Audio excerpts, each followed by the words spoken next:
Yeah, I just man, work had to drive back. I'm working down south, so it's been a little rough these last couple days, and then fighting the cold and the whole nine. I can But dig it. Are you on the uh, mend though? Are you feeling better? oh yeah, oh yeah, definitely. And I want to let the people in the chat know that I got my shirt. I don't know if y'all can see that, but let me go ahead and zoom in on that. You know, yeah, that's my new merch right there, tacos and fornication. So Oh my uh God. just just just throwing that out there right there. You see the tacos, you know what I'm saying? That's how And we roll fornicate. over here. I'm You know done. what I'm I'm saying? done. Good So night, wise. I'm done. I'm done.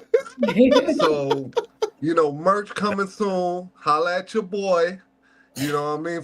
And I ain't talking to the righteous perspective people in the audience. I'm talking to all my sinners out there.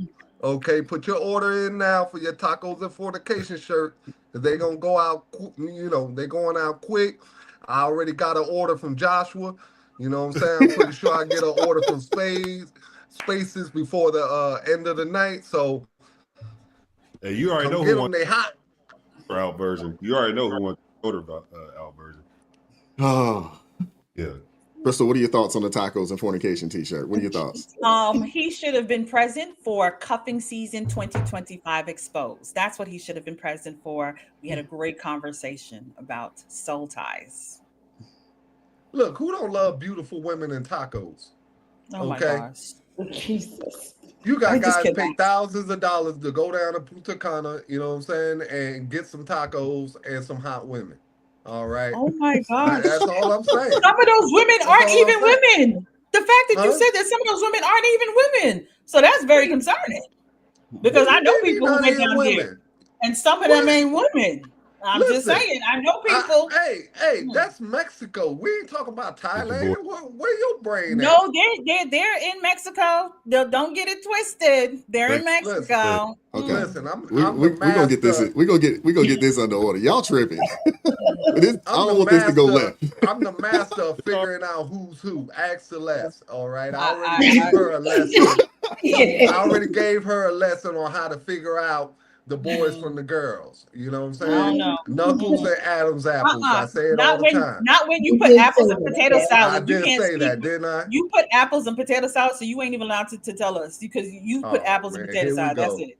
Mm, Here we go. mm-mm. All right. She All gonna right. pick on me about some apples. Here we go.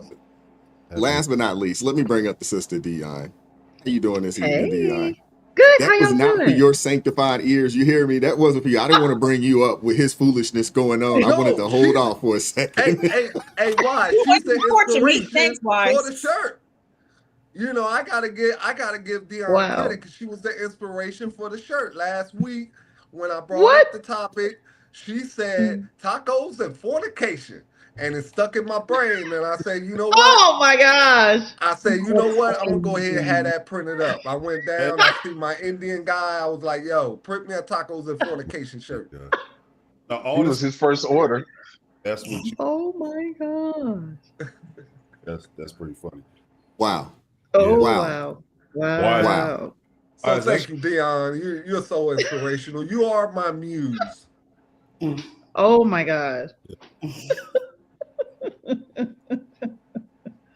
Yeah. Ro, you're getting a lot of hate in the chat right Oh now. my Look at that. Oh man. You're getting a lot of hate in the I chat can't right I now. I I can't disagree with that one. He was kind of spot on with that one. Yet All you have right. not shown up to Bible study. You need Jesus, and you ain't shown up to Bible study not once. Goodness Oh gracious. man. Y'all, Mm, yeah, Rolando, mm, you a trip, mm. bro. You a trip, bro. Goodness gracious. We're gonna get the show started. I'm gonna play this first clip. Celeste, I'll give you the first word on this, and we'll go from there. Let's get into it. Hit the like button for me if you haven't done so. Shout out to everybody watching in the chat today. Thank you guys. And Blues, I appreciate you guys helping to keep things peaceful in the chat. Okay? Thank you guys. Let's get into it. Ever marry your second choice. He is not the man you still think about at 2 a.m. Don't marry him. Every girl has that one guy, the one who ruined her for everybody else. You never get over him. You just learn to live without him. He set the standard. Every kiss after him feels weaker. Every I love you sounds quieter. You also compare silently every single day, even on your wedding day. You settle for safe because Dangerous broke you once again, and you swore to yourself, never again. You'll say, I'm happy, while staring at the ceiling at night, wondering what he's doing right now. Your physical body will be in the bed next to your husband, but your soul will still be in that old car, that old motorcycle, the old apartment, the old version of you that felt alive. You'll teach your daughters to never settle while secretly knowing you did. One day you will see his name pop up or hear his favorite song, and your heart will skip a beat like you're 19 again, and you hate yourself for it. If he is not the man who still owns a piece of you, don't put his ring on your finger, because second choice love turns into first class regret. Marry the man that you cannot live without, not the one that you can live with. All right. I'll give you the first word. So I thought that was it was very interesting that Kevin Samuels said that smart women settle, and this woman is saying the exact opposite.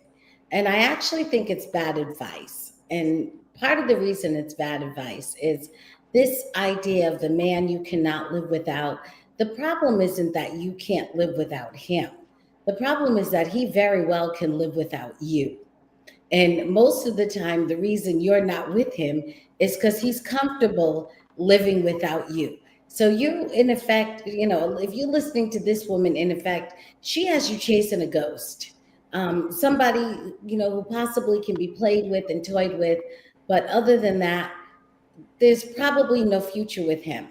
Now, that brings in a difficult issue. And this goes, to what I always talk about when I say, women should be very careful in having sort of unsupervised, free access to men. And, I'm not a proponent of that. And this is the reason why. Because again, women are not in their lifetime going to like a great many men. And out of the few that you like, it would be great if you could like the person and want to be with the person who also wants to be with you. And that is a process that needs vetting. And women are not very good at doing that type of vetting of men because we don't understand men in that way. It's a lot better when other people, parents, your father, someone else vets a man's intention and seriousness so that you don't waste your time chasing these ghosts who are never really interested in you in a serious way. And you're so seriously interested in them, they pretty much ruin you for anybody else who comes along, according to this woman. It sounds like a disastrous plan. Whoever wants to jump in, one of the fellas, Rolando, you want to get in there? Well, I mean, look, I kind of understand what she's talking about, because I've had a few women, circle the block, you know, crying about me and want me back. I get it. She hurting. She's reminiscing on that old love, that past love, that kind of stuff. So, yeah, I get it. I drive them a little stir crazy myself, you know. But anyway, uh, stop Please, giving me Hannah, that don't. look. Celeste is just giving me that look like I know it's coming. I know it's coming. I said, But please, no, Hannah, don't hurt him. no, but I actually, do understand where she's coming from. I mean, I don't really have anything to say, like an opinion wise on it, but I definitely understand where she's coming from, and that's kind of where I want to leave it. Got you. All right. Josh, you want to get in there?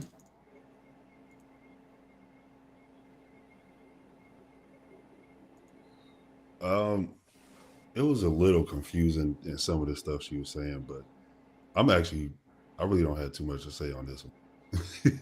Nothing that's going to be. I like how she brought up Bishop Kevin Samuels. Me and my boys, we call him Bishop Kevin Samuels, because that's a whole nother subject. I don't know. I'm just doing a lot of listening on this one. I just want to hear what the ladies had to say about this. To be honest. Got you. We'll get the ladies in there then. Dion.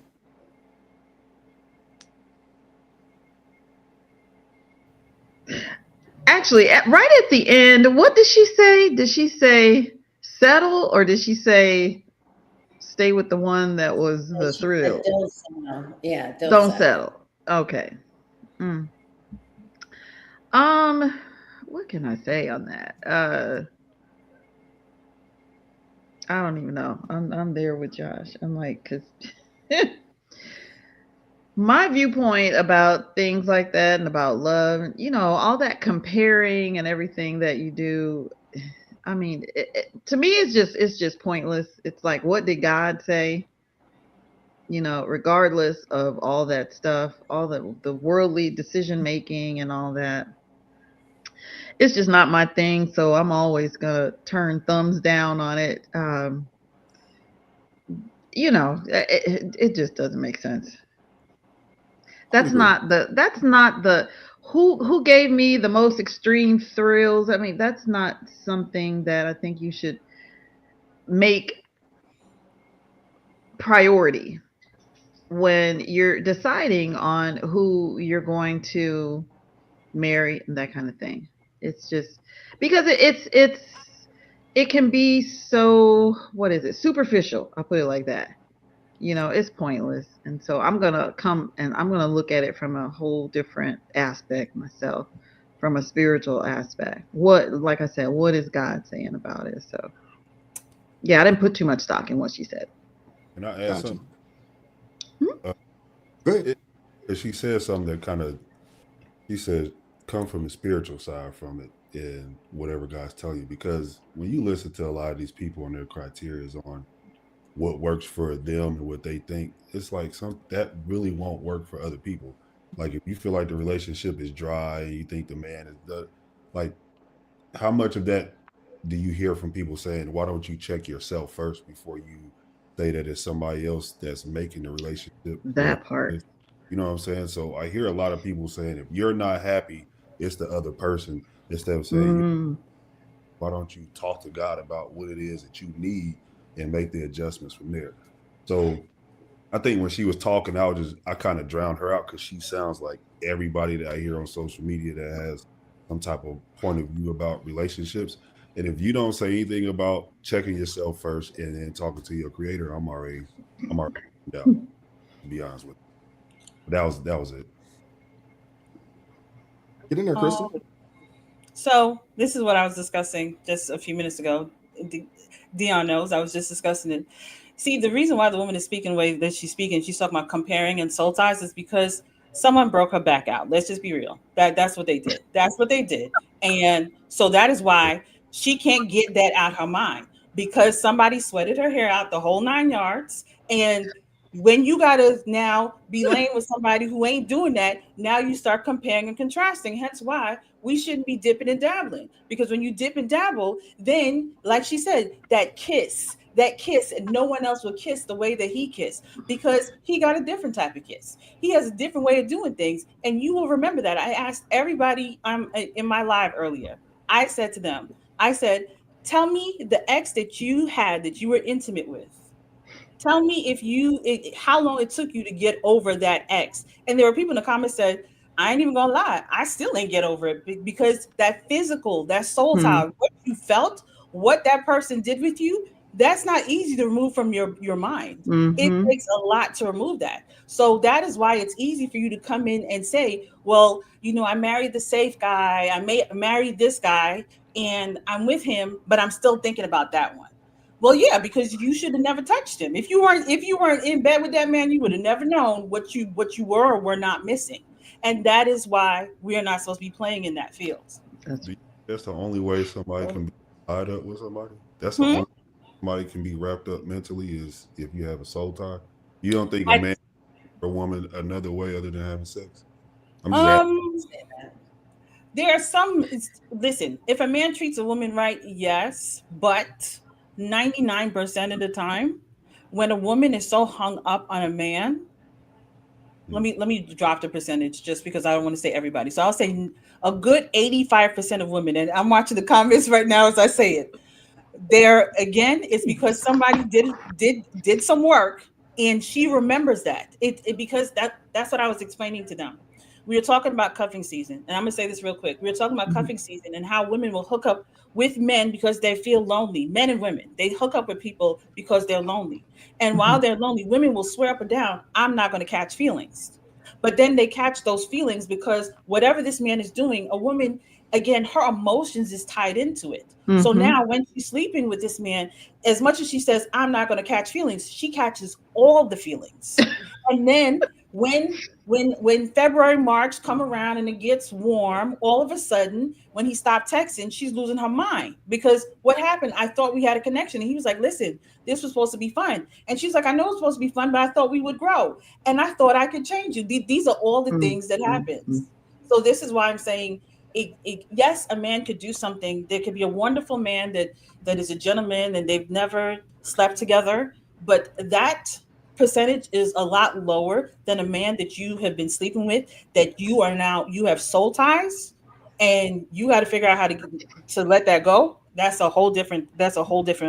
Well, fellas, just a little advice from what I get from this conversation is, if a woman give you a chance, blow her back out and don't answer the phone every other day. You know what I mean? And bro, I'm telling you, they'll be doing circles around your house in a little Honda, little Honda Accord or Nissan Maxima, because that's a two car. They love them cars. Let me tell you, they'll be doing circles around your house. Why won't he call me? I'm so Why sick of him. won't he text I mean, me? hey, I mean, Rolando is being funny, but he is actually making a valid point. I mean, this lady just That's gave what I do. a brief soliloquy on how she can't get over the best, situation that she's ever had in her life. Yeah, that's all You you were to gotta get in do. there. What were your But I agree with you. rebuttal, Celeste? I just want to say I agree with you, but that's why I said to them, that's where duffel bag came from. I was very honest. That's Yeah. where duffel bag situation came Yeah. through. So I can't even. I'm not It even. happens. Oh, But now then you draw a line and you throw duffel bag out the house. I'm just that. Listen, I'll give you that too. we Hey, all duffel Back bag season, baby. You know, Oh Lord. The chat is doing it it tonight. is what it is, But I've done it all the time, man. That's how He needed you a drive place them to crazy. stay. Cause they think in their mind, they Basic. think automatically because you slept with them and that kind of stuff, and you blew their back out, that there's some kind of love connection there, and you're like their spirit animal or something like that. You know what I mean? When to us, it really don't mean nothing No, unless you don't say have some that. kind of emotional attachment. No, I'm Rolando, don't just say saying that. if we have No, some I kind of agree with you. emotional attachment, cool. But I if agree we with you. don't and But I we was just just hooking saying. up, she'll get feelings before I get feelings, and No, then she'll wonder why I'm not reciprocating that.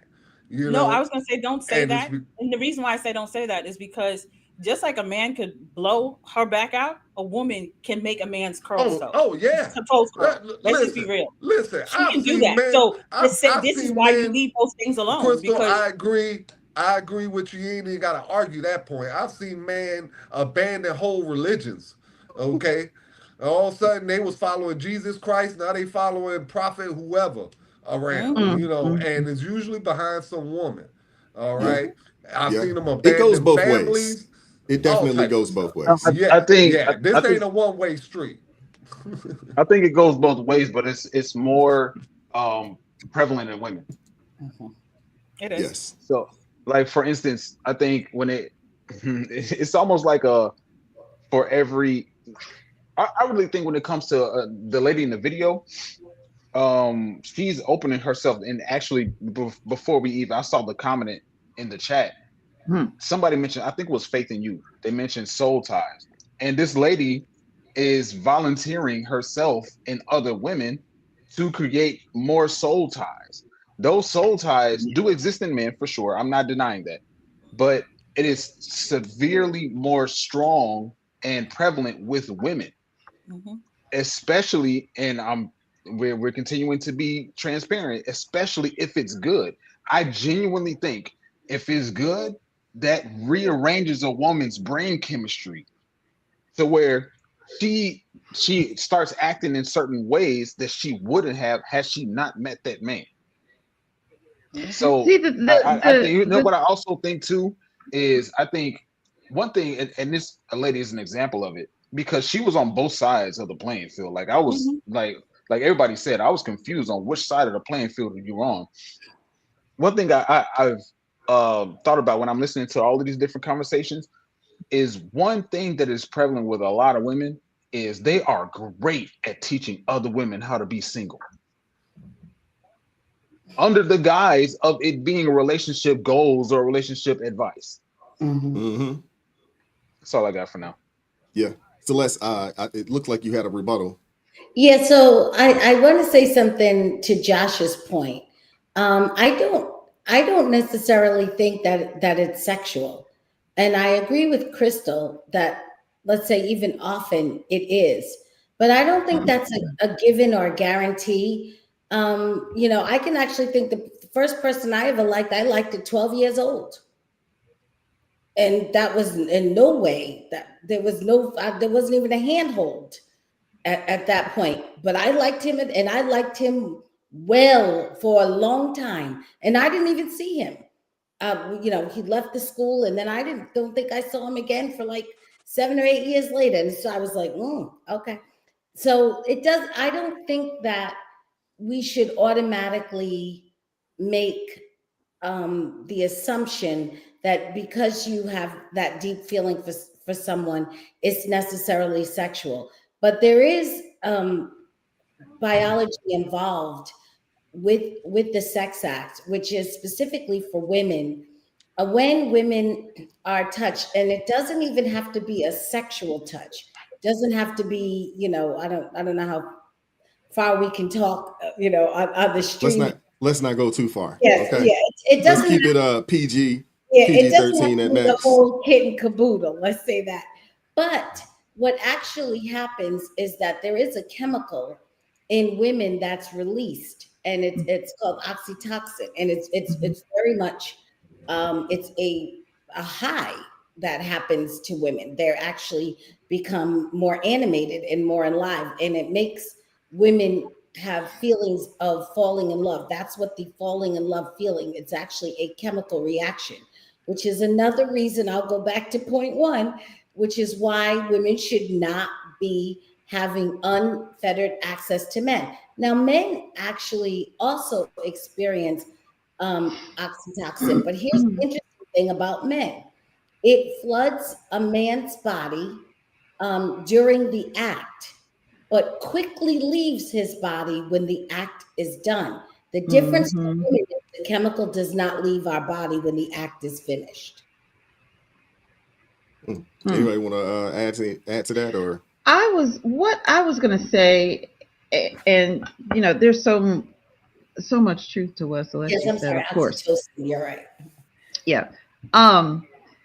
One thing I wanted to say is this: that soul ties it's created to be a positive thing for people, and this is coming from, you know, a Christian perspective, but for people who are in a marital covenant, you know, so that soul tie, it's supposed to be there because that's what binds the marriage together. So I want to say that, you know, off top, that it's not automatically a negative thing to have a soul tie, but it's who you're soul tied to. And so, you know, and the reason you have to be careful, like Celeste said, you know, women shouldn't be, you know, going around bouncing from bed to bed. It's more than just a physical act. It's deeply spiritual as well. And there's you know, there's so much spiritually that's going on when two people have that type of union, and then that you just have to be careful of. I mean, I've heard it said that people, you know, a woman gets with a man who, for instance, might be, I'm trying to stay PG, who might have different interests. He might not be just straight, if you know what I mean. And then suddenly she's struggling with these issues of liking other women when she never did before. And that's because there's a spiritual connection that takes place. I mean, it pays, it's beneficial to a woman to not be out there basically fornicating around like that. It's a dangerous thing, and it can cause a lot of confusion, emotional, psychological, spiritual, all that. And like y'all were saying, and like even Rolando said, I mean, it's not a one-way street. It can go both ways. But I guess with women, I've heard it said that, because women, the way our physical makeup is, things more internalized with us, we're considered to be almost like a what can I compare to? Almost like incubator, because I mean, we're the ones that carry the babies and all of that. Whereas men, they can more categorize, compartmentalize, that's the word. They're better able at compartmentalizing it. And I never thought about that oxytocin point, that it kind of degrades quickly with a man after the act. I never thought of how that plays into it, but that makes a whole lot of sense. So I don't know, just some interesting points that I wanted to mention. And it's the whole reason why I had to just dip on out of the dating game a long time ago, because I'm just not playing around like that. I agree. What you laughing at, Spaces? Couple super chats I want to read real quick. Shout out to the SAC West Coast. Okay. Shout out, says I'm here. Okay. Thank you for the $2 super chat. Shout out to Mark Galvin coming through with the $2 super chat. Y'all are awesome. All right. Yeah. And shout out to LJ coming through with the $1 super sticker. LJ. Appreciate you. Appreciate you. We're gonna keep it moving. I don't know if you guys had a chance to see this clip, but Odell Beckham Jr. had to sit down, and he basically said $100 million, that ain't no money, and it won't last a lifetime. I want to share these clips with you guys, and I want to get your take. $1 in my account right here today as we speak, I'm gonna be straight for the rest of my life. No question, right? I don't think everybody is in that. And when you've sacrificed your whole life to get here, and you're like, yeah, I played 10 years in the league. And I always explain this to people, I'm like, bro, you give somebody a 5-year, $100 million contract, right? What is it really? It's 5 years for 60. You're getting taxed. Do the math.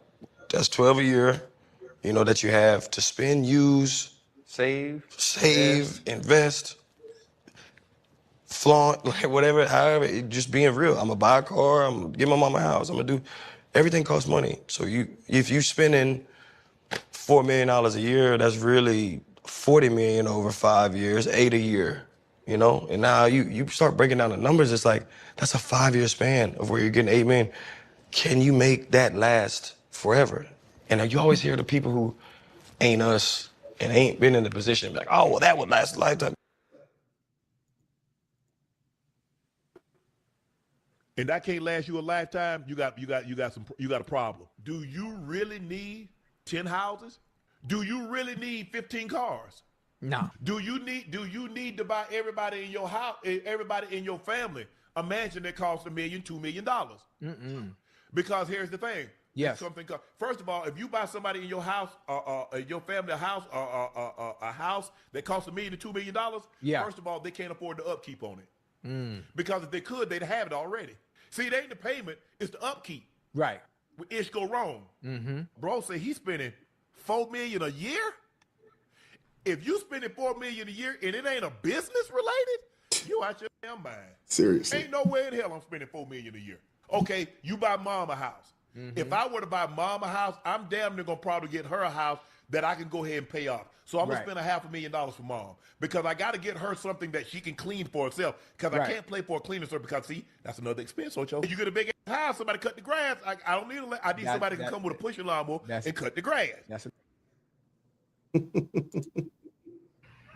Oh man, dude said that he's spending $4 million a year, which is just extremely reckless and irresponsible. That's just outrageous. $4 million a year. That's crazy.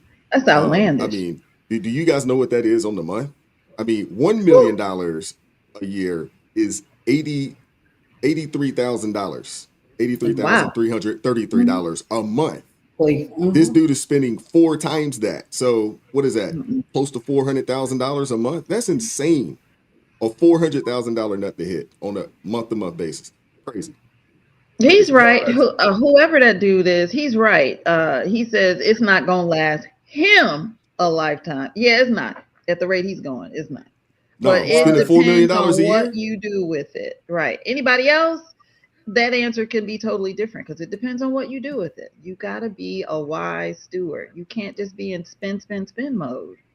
That Mhm. Who part. was that guy now? That's Odell Beckham and Shannon Sharp that was speaking. Odell Beckham was the Yeah, first. Shannon Sharp. I know. Okay, is That was he's a baller? He's a he's a basketball player. football player. football. Football. Yeah, he Okay. plays football. Yeah, he's a football Wise, player. wise. Hmm. Let me have the privilege to get in on this first, Go for it. because I'm gonna give you the spotlight. I'm a sports guy. I'm a sports maniac. Number one, why this dude look burnt? I have no idea. All right. Everybody who watches football know Odell Beckham was like Space's complexion. Okay. This dude looked like they done left him out in the sun a little too long. That's number one. Maybe it fried his brain or something. I don't know what's going on with him. But let me tell you So something. far from me. Wait You a minute. get 60 million, all right, after That's it's all after said and taxes. done. Yeah, Yeah. after taxes. At Yeah. taxes, agent fees, you got 60 million. Okay. What Shannon Sharp said was dead on accurate. Okay. You don't go buy your mother $1 million house or $2 million house, because you're going to be paying the property taxes on that house. You're going to be paying all the upkeep on that house. You're going to be paying the homeowner's insurance, everything. And on top of that, you got to give us some walking around money. All right. Now, what I'm going to do is I'm going to buy a nice house on a nice piece of property, and my mom moving in on the property. We're going to build her a mother-in-law suite right there on the property. Okay. With our own little driveway. You can come and go as you please, and I can watch you from a distance. All right. That's how we playing that one. All right. I ain't giving out $1 million houses. We ain't doing that. All right. Number two is, in case this moron, that's what I'm gonna call him. I'm gonna call him a moron, doesn't know. This is simple economics, okay? If you took $5 million of that money and you put it into a high interest bank account, let's say at 4 or 5%, you could get one from Wealthfront, or you could get one through Capital One. You could get one several places. You can get one. Ladies and gentlemen, he is not a financial I'm advisor. I'm not just letting a you know he's not a financial financial advisor. but I'm just saying this is ABC economics. I'm just saying even the simplest guy on the street can understand this. Okay, let's just say I have 5 million. That's what I would do. Is I would put it Mhm. into a high interest bank account. That 5 million will pull me in $20,000 a month in interest alone every month. This guy has 60 million. If you put all 60 in a bank account like that, earning about 5%, you're literally pulling in $240,000 a month. You can't live on that. Man, you're crazy if you can't. You can't live on that, bro. And then you want to sit up there on some sports show, bro, and play like you the victim. The victim of what? Who victimized you, dude? Please tell us. All right, because for the longest you was catching passes, had a blonde streak in your hair, looking like El Pollo Loco. You know what I'm saying? And you was Listen, doing your thing. You was partying in clubs. You was touching on Justin Bieber, I knew he was gonna do it. allegedly. I knew it. I knew you Okay, were gonna do it. You were going and you so living good, all Rolando. this You had wild everybody life. cheering for you. That's why I threw up the allegedly wise. I see you giving me that Oh, look. I did the Okay, quotation allegedly, mark. I allegedly. said I We're gonna did cut say you off. Celeste, allegedly. get in there. Get in there. He thank going you. too far. He was doing so good. Everyone was cheering for him, and then he had to go left. Even when I say allegedly, I said allegedly. Oh, stop! You were cheering for you. You Look, messed it up. MSNBC do that all the time. They be like, yeah, Mm-mm. Trump, 36, allegedly. I do it all of a sudden. I can't get away with it. Oh, No. No answer. You see how they villainize me, Wise? You gotta start Yeah. backing me up Hey, on this hey, I stuff. gotta let you know. Hey, his thoughts are not the explicit views of the channel. Okay, I'll just let No, you That guys part. no, they know. are not. That part. No, That they part. are not. You see how I back you up, Wise? You need to back me up Nah, too. he don't want You to. see how He I don't want. back you up real quick? Don't try to back him up. Let Wise be. Celeste, what are your thoughts? So I'm gonna go a little bit different with a little bit differently with this because I think first of all I want to talk about I'm happy that he exposed or right up front how dastardly the tax system is. If you make $100 million before you can buy a stick of gum, they've cut you down to 60. Yep. Yeah. Which if you $40 spread million. And I yeah, mean, people don't even think about it like that. $40 I million do. gone. So we really desperately need some reforms. And the higher your income is, the more in fact you're paying. So you remember when there was a conversation between Cardi B and Joe Biden, and she said she's tired of paying 50%. So he was Mm-hmm. Hmm. 50% bracket. Cardi B was like, if I make $1 million on a concert, I only get 500,000. And once I get that 500,000, she's got to pay everybody for the Got to show. pay everybody out of that. Got to pay the venue. She's got to pay the dancers. She's got to pay security. She's got to pay hotel, travel, all of that. She may walk away with 200,000 out of that, and she might be lucky to walk Mm-hmm. away with that 200,000. Not to mention the insurance. You've got to insure all these people on your show, including yourself. So this money is not what people think it is. There are expenses that we are often not aware of. When people say it's not as easy, and I don't mean it's difficult, they're certainly not struggling. They're not at the store wondering if they could get beef or chicken. No, that's not their struggle. But we do need to understand that the way we have crafted our tax system and all of the regulations and requirements that go along with what it takes to actually make money is not as easy as people think to. It's not like you're just going to get money and then that no one's owed anything. Believe me, by the time you get that money, a lot of people are owed something. You have an agent. You have a publicist. You may not want to buy a $3 million home, but it may not be safe to live in a neighborhood that isn't um, that where that isn't the price tag. So you've got a lot of things that you have to consider. You can't be sitting around with making $12 million a year, necessarily living in a neighborhood where the average home price is 400,000. That's probably not Well, I actually disagree with that. I don't think that maybe an Odell Beckham, because he's famous, but a person that's not famous that makes that kind of money could definitely live low absolutely. key If in that nobody manner. knew you had it, Yeah. then that probably that maybe could work.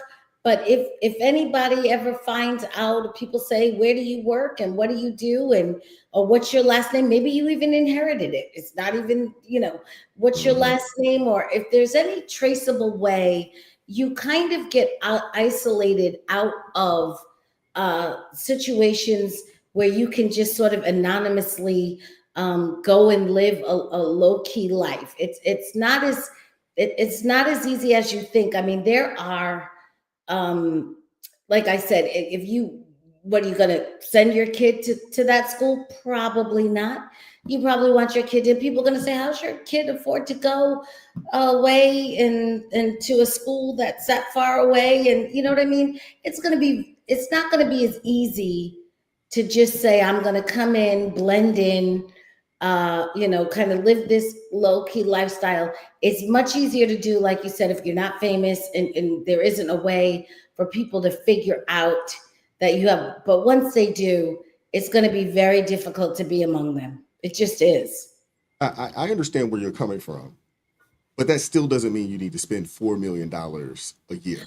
No, I'm not saying he needs to spend $4 million a year. And I'm not even sure any of that $4 million is is necessarily going in the way we think it's going, where he's, fool-la-lying the $4 million up.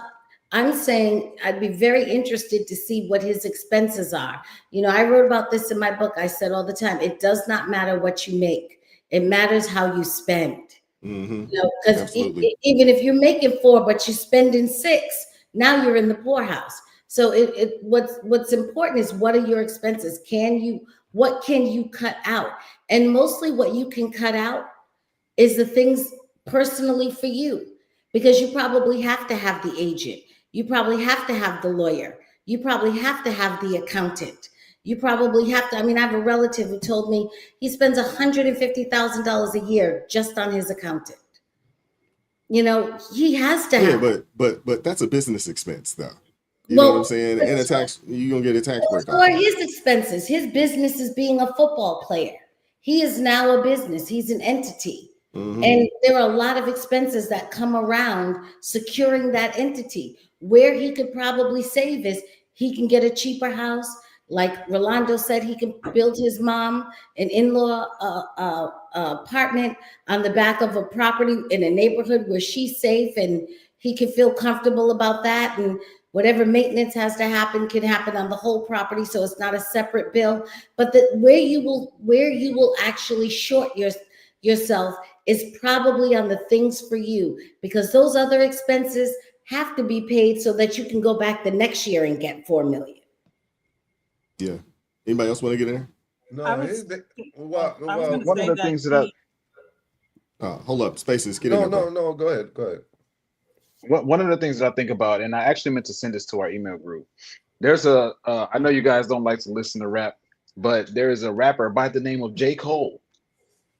He's in my list of top 5 favorites, and he has a song called Brackets.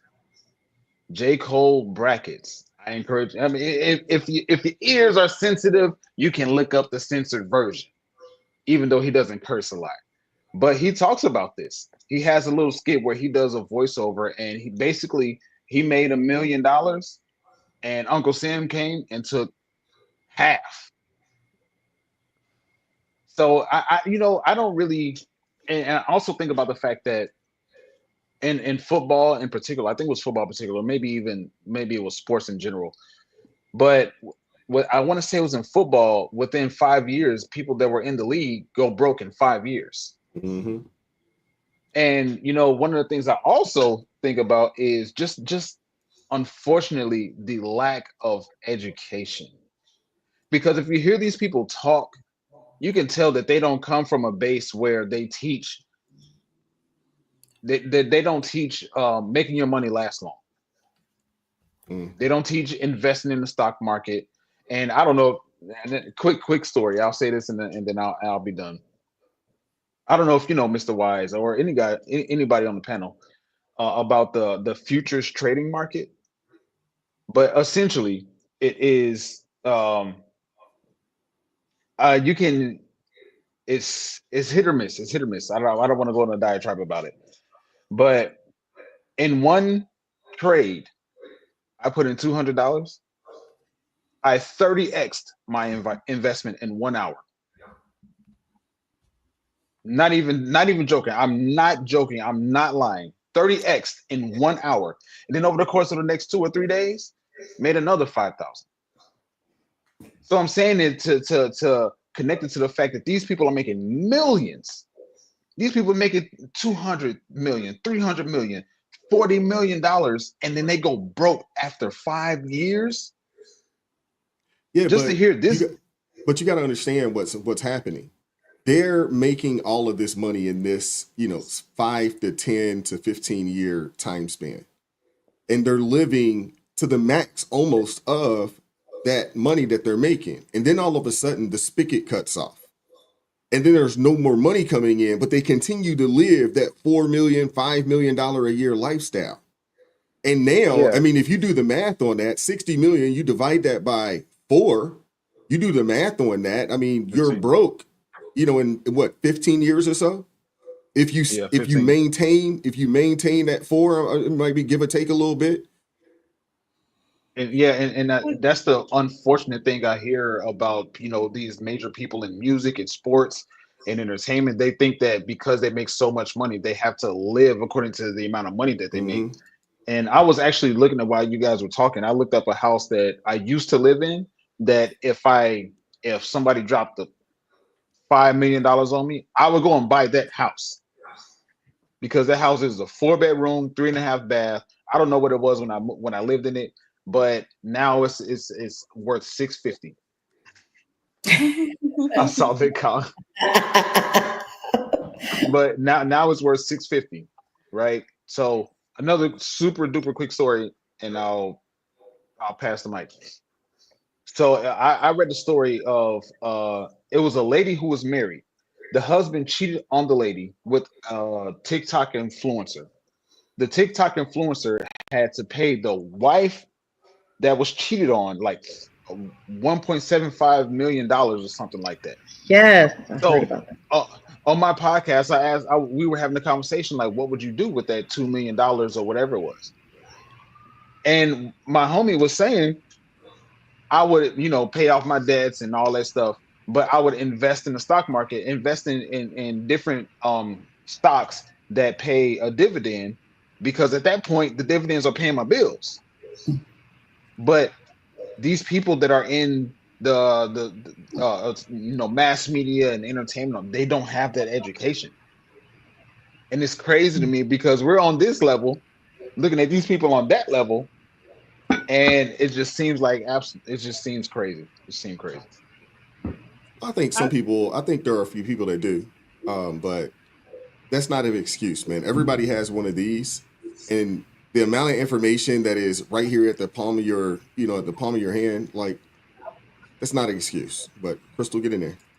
I was I gonna agree. say, when I was living in Florida, I used to hang out with some of these football players, by the work I used to do. And one of the things that they talked about, I remember this one man, he was like, I won't say he's an agent, but he was like, I wanted to do what he did, which was to teach football players how to live better with the money that they receive. And I Mhm. knew, like, some of the athletes, again, some of these athletes I went to school with when I lived in Florida. And so they went on, and I can look at their net worth. I'm not going to say who they are, but their net worth is still up there because they followed what he told them to do. It reminds me of Shaquille O'Neal. Shaquille O'Neal, again, we talk about other players who were spending money, going broke. And Shaquille O'Neal said, I remember him telling the story, he was spending money like crazy, crazy. And someone told him, that is not what you do with your money. And they taught him what to do. And then now he has all these businesses and everything under his belt. So the thing is, when you have this money, if you don't look at it like, A, it's never going to run out. B, something I heard Odell say, and y'all know I love me some Odell because I am a Giants girl. Don't judge me.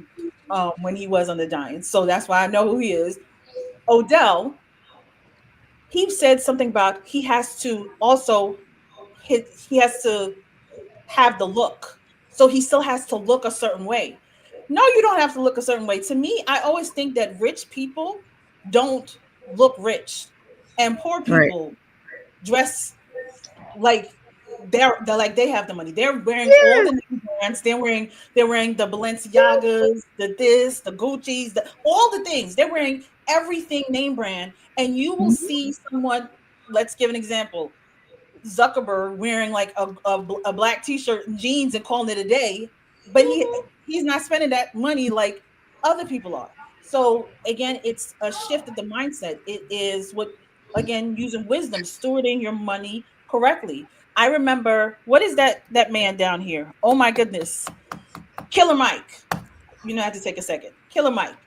Killer Mike said when he got his money, he was about to go buying cars, doing the whole 9 yards, and his wife was like, "No, no, no, no.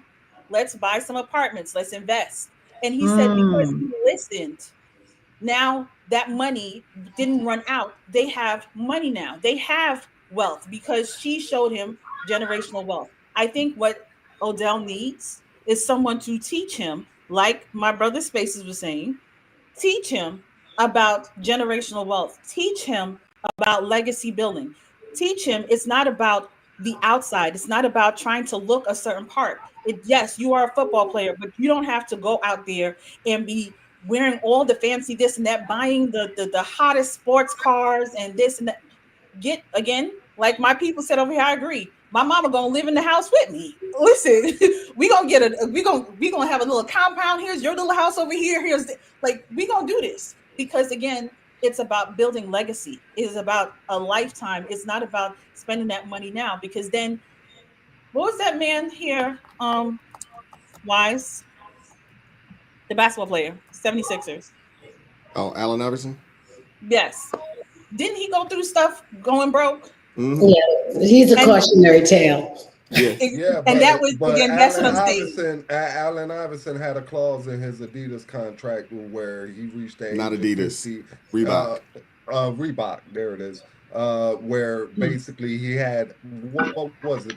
Wise 30 million? I think it was 40 closer. million, I something think it was like maybe that. like 50 million. He had put up Yeah, for so X amount of yeah, years, so forth and so on. So, but he exactly. was So when spending an everybody thought exorbitant amount of money. Yeah, he was. exactly, and when people thought he was broke, basically that clause came out of his contract, and he's good now. And now Well, that no, he's he's good now, older but in I'm just saying. age, he understands, money management. But I don't But feel that's what I'm bad for saying. Odell. Somebody has to teach them. Odell, this is Odell's problem. He put everything on Instagram. All right. Well, that's what I'm saying. He needs If someone you to ever teach him. seen this guy on Instagram, he is popping bottles. He's in Miami. He's in Paris. Remember he had the little controversy wise. You're a sports guy in Paris with the model. Remember the white Yeah, yeah. residue with the pizza box? Yeah, Mm-hmm. remember that? Listen, this is who he is. Rolando You like to know, bring up people's past and He yeah, really dirty does. yeah, laundry. because Golly, bro. I keep in mind everybody's little dirty little deeds, because then they come out like this and they jump on TV and they want somebody to have sympathy for them. I ain't got no sympathy for them. Okay, you've had more money than guys who grind a whole lifetime will ever see. Okay. And what did you do with it? I don't want to hear this. Hey, man, I wasn't responsible. I didn't know this, that. No, bro. You went out, you bought cars, you chased women, you got private jets, you did all that. You lived the life you wanted to live, So now just deal with the consequences because you It's still wasn't not too looking late for though. it. That's what I'm He saying. wasn't he wasn't looking for enlightenment, wise. He was chasing tail like Eric, most other athletes out here. You know, why do you think these guys, okay, go through all these years, whether it's AAU ball, whether it's Pee Wee football and all this stuff? It's because they want the car, they want the hot girlfriend, they want the clout, they want the fame. Okay, that's what these guys are working for. Providing for the family to them. Most of these guys is a byproduct. You know, that's what they really want. They telling you what they want. All right. So you got what you want. I don't want to hear you cry about it. Because me as a man, I get up every day. I'm working 14-hour days, trying to build something successful, one brick at a time, and you've already got to where most men are trying to get. And when men see this, and don't get me wrong, if it's like you got bankrupt because your family, kept asking you for money and things like that, you were being nice, I feel you, you know. But when you go out to nightclubs and you spend it that way, bro, don't no man got no sympathy for you, bro. That's how I So, feel about him. one thing I do want to say, and a little bit of maybe sympathy, as Rolando would say, a lot of these people and many people, and I agree that yes, you can use your phone to do things yourself, but there are certain things about money that you don't really find out unless you have money. So I went to a bank. I have a banker, and he gave me an offer. He said, "Hey, this is an opportunity that you could do this, with some money." And I was like, "Okay." And I said, "Well, what if I had this much?" And I threw out a figure because I wanted to know, is this all you have to offer, or is this? He said, "No, this is all we have to offer you." And I said, well, what if I had this much? And he said, well, if you had this much, you would no longer talk to me. He said, then you'd have a private banker. And that's a whole different situation. I have a friend, a good friend of mine. I asked him about an accountant situation. And I said, well, what if, the money's looking like this? He told me, and this is a good friend of mine. He said, call me back when you make it first. So what I'm saying is financial education, real financial education is not that easy to come by. Celeste, I agree, but still, it doesn't absolve him. Nobody has a payroll of $4 million a year. I don't care how, like that's ridiculous. There's no covering for But that. I think that's slightly judgmental because again, you're not in this situation, and why I say that, meaning you're not in this situation. Again, Odell came in. How old is Odell? Can somebody tell me how old he is? Listen, somebody in the the chat, payroll, look up how old Odell is. He's got to be in his 30s. He's in his 30s. Is the payroll of a Fortune what I'm saying, 500 company. he's in his 30s, right? So he's in his 30s. So everything that you said he was doing when during that time, all his scandals, this is when he was in his 20s. This is somebody who was probably broke, got money. Now he's like, oh my goodness. And everyone is telling him, well, this is how you're supposed to do. Like, that's why I said, you need, just like the person that spoke to Shaq and told Shaq, because Shaq was doing the exact same thing. There's a lot of athletes that they're doing the exact same thing. There are people, let's even go something as simple, 33. Thank you. He's 33 years old. So just imagine the mistakes that we made without money in our 20s into our 30s, the mistakes that we've made. Now, now he's on a bigger scale. So it's easy to say, well, I don't feel sorry for him because this, that, the other. But in reality, you have to realize this man is making mistakes on a big platform and he needs someone, a mentor, someone to come in here and say, just like what Celeste was saying. No, listen, the NFL, you need to have this amount of money to be able to talk to me. And this brings in people to talk to these guys. They do, yes. About financial responsibility, about gold digging women, all types of topics, and they do it every year. Every football fan knows this. Wise knows this. He's a big football fan. Okay, so these guys claiming I don't know, that would fly 20 years ago before that wasn't the rule. But now in this day and age, when you're getting schooling before you even get a check, not understanding. Rolando, you're not understanding. Basic schooling. Wait, hold on, Rolando. I didn't finish. Hold up, Rolando. You're not understanding what I'm saying. Let her finish her point. I'm saying that it's very different. People have an idea of what they will do before they actually have the money. Think about all those people that are lottery winners. They said they're going to do this, that, the other. A lot of them even were money savvy, but somehow or the other, they get this onslaught of money, and that onslaught of money caused them to get stupid. All of a sudden, the common sense went out the window because this is a lot of money. Half of them is like, I don't think I'll ever run out of this. They don't ever think about that. So all I'm saying to you, it's easy for us, as we all said, that is here, to look at them up there with that money and be saying, well, we don't feel sorry for them, but we're not in their shoes. We don't know what they're dealing with. We don't know what that money. I know somebody who makes buku money, and the things that he told me that he has to do so certain things won't, with taxes and the whole 9 yards, and how they audit this and so on and so forth. And I was like, what? All of this, and you got to spend this, and they take this much taxes for you. I had no clue. So that's what I'm saying. It's very easy when you're not making that kind of money. That is true. Before you go, Ro, I want to say this right here. Before you go, you make $60 million. If you just take 10 of that and just put it in a simple ETF, S&P 500, based off the NASDAQ, something really simple, just 10 million, and you could blow the 50. You could live off of that 10 million for the rest of your life. As long as you don't, I agree. But what I was saying touch the principle is it's an apples to oranges comparison when you compare a lotto winner to an athlete. Because like I was telling you, Wise, the NFL, because this was such a pandemic in the NFL, even into the NBA and most other sports leagues. Remember they had a documentary on ESPN called Broke? Yeah, 30 for 30. Yeah. 30 for 30, Broke. Well, basically, it was an epidemic of guys just going broke. So the NFL say, okay, we have to do something to kind of educate these guys. So they started bringing in ex-football players who went broke to speak to the athletes before they ever see a check. The difference between them and a lotto winner is you're just picking some random guy off the street. So And they don't get any education. They just get handed a check. Now, if That's that not true. person is smart enough to say, hey, I need to get me a lottery lawyer, I need to get this, I need to get a financial advisor because I don't know money, I accept that. But when these guys actually get a sit down and a talking to, okay, and you still go out there and you still lose your mind, you don't put anything away for a rainy day.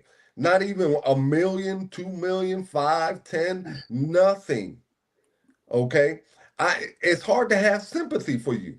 It Yeah, really in this is. day and age too, where are the parents at? Where's your father? Where's your mom to say, hey, stash a little bit? Now I know a lot of family members do have hands out. They trying to get whatever they can get out of said individual, but still, where are the parents? Where is the advisor to say, hey man, pump the brakes on the spending? Exactly. And then even with these conversations, what I've learned and what I agree with is that however whatever money you spend where you're at will be a reflection of whatever you spend and how you spend when you get rich.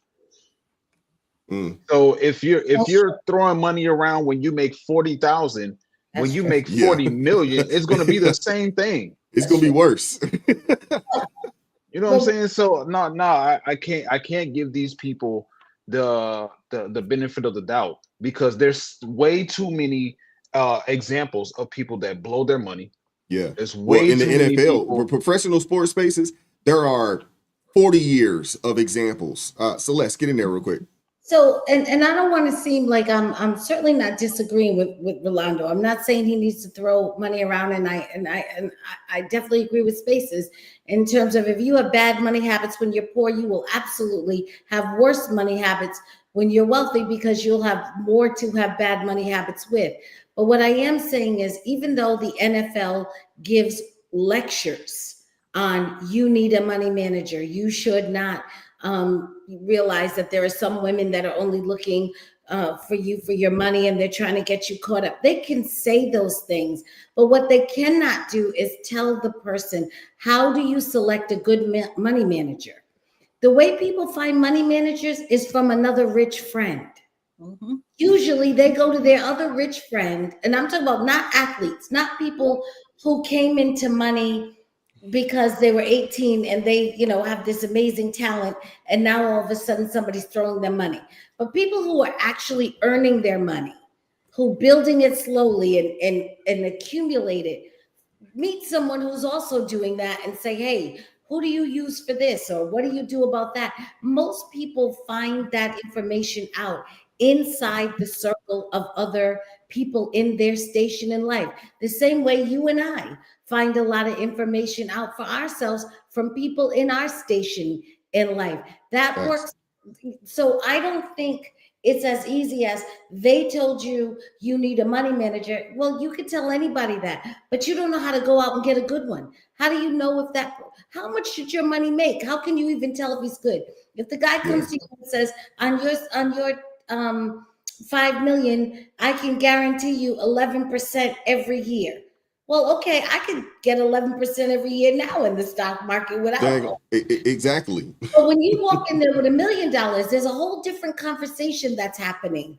You're not getting the $100,000 conversation. These conversations come. Well, I always see this dude as the clown, and on the streets we say this. What does a clown do when he gets some money? He buys some makeup and become a bigger clown. You know what I mean? Well, So that's what I you're just want to seeing point out. right there. He's always been a clown. Before you go, Crystal, Now I he want to got get a Josh on pocket the full of money. conversation, He bro. bought makeup. That's what I was going to say. I was Bought a going to say, bunch of can we point makeup, out a that bigger Josh red hasn't nose, a spoken? bigger Yeah. puffy, I'd like to give Josh the hairdo, floor. and became a bigger clown. And that's Appreciate you, always how I'm Rolando. gonna see him. We want to get Josh. Get in there, Josh. Hey, this is a new subject that came up that a lot of people were talking about that we didn't put in this conversation. He's spending so much money a month. We don't know if he has that addiction of the gambling addiction. Some of that money that he might be spending might be paying back his people that he owed for missing out on whatever. Right. You're The right. other, I mean, I really don't like counting other people's pockets. Like I know broke people, I know rich people. I know there's a lot of money that goes out to paying for certain things, but then at the same time, it's like, bro, you don't have to do that. Like you really don't. Is this a guy that can fly normal? Like, do y'all think he can fly on Yeah, first he can class? definitely fly first class. Absolutely. Yeah. He gonna take So, some pictures and things of that nature, but he can fly first class, bro. but then first class, and then you got the whole thing where it's like private jets. Like you got your privacy, you have your whole. It's so much, but Bro, $4 million. private jet is expensive. It's like $40,000 a trip. No, That's it's like if you're going overseas, it's $10,000 to $20,000 per hour. that's a lot. That's a lot. That's all. But that was the only thing. And then plus, I mean, he seems like everybody keeps saying all these services. You could tell somebody whatever you want to tell them. It's their choice to listen or not. So, hmm and he kind of tried to bring everybody else in at the end of the clip where he was just like, I mean, y'all, nobody knows what we go through. Like, y'all know how it is. Y'all rich. Like, and it's like, I think these cats might be a little bit smarter than Yeah. because I know some people that know them. So it's like what I hear about people behind the scenes is like, oh, okay, they're actually cool. Like this person is a person who I can walk up and talk to. Odell does not seem like a dude who I would want to run into anywhere. From Saks Fifth Avenue to Walgreens, like I don't think I probably want to talk to him. It might be, but that was the only thing I was gonna say. Gotcha. Can I just point out to you, Wise? I love what y'all were saying, and I just want to point out, yes, they do give them those classes about, how to spend their money, how to watch out for the gold diggers. Yet clearly they don't listen because how many of them have gotten in trouble with women anyway? So Oh yeah. you saying yeah. you saying that they teach them these things, that doesn't mean that they're actually going to do or they comprehend or they took in what you said, because most people say that will never happen to me. That's what everybody says. They It's believe true. It's true, everybody else will happen to, but not me. if I tell you, Crystal, there's somebody waiting up the street, you walking past my house, I say, Crystal, don't walk down to the corner. There's somebody down there waiting to ambush you. Okay. Once I give you that information, you do what you want with it. So if you continue on to the end of the street, then that's on you. If you turn around and go back home, that's also on you. That's kind of how I see the NFL thing. They told him, hey, this is what's down the road. And he went on down the road and found out. Yeah. I mean, you can give say these that for a dudes- lot of young people. I mean, when you think about young military folks that, are making decent amount of money, you talk about even these youngins in college with the NIL money. Youth is wasted on the young, unfortunately. And sometimes you get some opportunities in your early years and you'll look back when you get in your 30s like, man, I can't believe I blew that kind of money. I cannot believe I was out at the club and the bar and I bought this car and that car and I was dealing with this girl and that girl. I can't believe people that I wouldn't necessarily associate with today, I was associating with back in the day because I didn't know any better. I didn't know what I didn't know. And at the time, I thought I knew everything. And I would assume that these people here think that they know everything and they got it. And like Crystal said, the money's never going to run out. Hey, I'm making after taxes $12 million a year. That's a lot of bread. And, when folks get to living, gambling, strip clubs, baby mamas. You went into exactly what I was just about to say. I can't give these dudes that credit because they go and do the same things the people before them did. Like it's not like they don't have a small group of people to base their current decisions off of. Like if you make $1 million, you probably shouldn't get $1 million house. You can't count. Yeah, facts. This is basic math. Facts. But those numbers just look so big to them. I'm telling you, you see all those zeros. You may have been used to maybe 3 zeros, 4 zeros, 5 zeros. And then when those extra zeros, you're like, hold on. Now, again, your mind has to expand. Let's just be real. Your mind, your wisdom has to expand. And that's really what it comes down to, because I've seen people who they get a $10,000 check and they lose their mind. They're like, wow, this is the most money I've ever seen. So that's what I'm saying. If your mind has not grown, if you have not attained that wisdom, if you are not, listen, what do we say, Wise? Our favorite book in the Bible? Proverbs. Absolutely. Again, Well, people need to understand Crystal, it. I'm gonna tell you now. You're gonna love this saying. And you know what we call them down here? Dudes like that. All right, we call them popcorn pimps. Okay, because they just like a popcorn kernel. As soon as they get some money, they pop. You know what I mean? And With that's that being basically. said, we're gonna keep it moving. Come All on, right. Wise. You gotta start backing me up on this stuff, man. Why is supposed to be my hype man? Like, yeah, bro. That's go my ahead, guy. go You get my him. guy, bro. I want to keep it moving. I want to keep it moving. I want to you know what? We're gonna go here. I don't know. I'm sure everybody's heard about this, but I'm gonna let this thing run out a little bit, man. Shout out to the Tip Network for the collage. Let's check this out, man. Corey Holcomb discusses Ash. What's his name? Akash Singh. Akash Singh. Yes, there you go. We're gonna get into it, man. Hit the like button if you haven't done so already, man. Hit the like. Sing? Akash Singh. You know what he does? He sits in the audience because he doesn't have any material. Like a lot of these internet influenced comedians don't have jokes. He sits in the audience and he talks about you and your relationship. How do you know this lovely lady? Just friends. Well, this guy's married. And he used to brag on how his wife was a virgin. My wife also hadn't had any sexual partners, so that helped us connect a lot more. Now, let me ask you this. And Do you believe her? If you've seen her, then it's hard to believe. Yeah. We already connected, and like she also isn't having sex. The guy that I was kind of with right before him was also a virgin. I didn't know you were a virgin too. So I was a virgin too when I met him. Akash has been with one girl in his life who is his wife. That's my wife. First of all, any man who tells you that his wife is a virgin, that is an autistic man. Here we go. Any man with the courage to tell you his wife is a virgin and he didn't grow up with her in the Garden of Eden, that is an autistic man. And this is something the people that know him have not told him. They laugh and smirk with him. What's the guys he does the shows with? What's the dude who was talking about Kendrick? Yeah. Andrew Schultz. Oh. Schultz. Oh, really? Andrew Schultz. All these guys know him. And I notice they don't really shit on him like they should. They pity him. Our goal is to make Akash's wife the biggest TikTok star. She's so hot. Yeah. And she's beautiful. She's great. But my goal is to remove all the leverage he has in his relationship. I mean, it would make me feel really good for her to surpass Akash in fame. Ask yourself the question, why? Because it's funny. Yeah, we like to see our friends suffer. Yeah. Wow. How are you guys doing? Jesseline, I'm trying to build you up. Let me tell you what this guy's wife does. She brags on getting ran through. All throughout college, etc., and told him she was a virgin.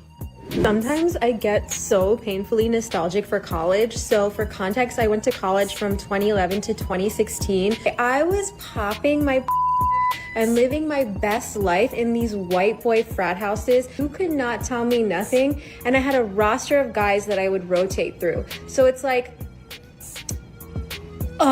sometimes it like literally hurts my heart. And when the nostalgia is that painful, guess what I have to. So Honey wasn't a virgin. She says she's popping her pee in the white boy frat house. It's Honey, how charming. Obviously, someone had a hoe phase, right? She has a roster of guys. That she's rotating through. Now, what was she doing with them? We don't know the details exactly of what she was doing, but when somebody says they have a roster of guys that they're rotating through, can we all just take a guess at what that means? And she's nostalgic for those times. So she probably told him like, yo, I'm a virgin. Yo, I don't do this, I don't do that. That's not even who she was with. Yeah, she was in the white frat parties getting her rearranged, getting her bent up like a pretzel. You feel me? Now, yo, her family gonna be like, you gotta get with a nice Indian boy, this and third. She gonna get with my mans, and she not gonna tell him the truth. Like, yo, man, I was getting ran through. Like, yo, it was lit. You know what she gonna tell him? Ain't nobody hit. Word two. That everybody know that. I'm telling you. Like, she brags on this. She's never kissed him in public and stands on it, even at their wedding. Wait, what? Darlene, it's bad. Oh, well. It's bad. It's bad. But people will tell me I don't know what I'm talking about when it's suckers out there like this.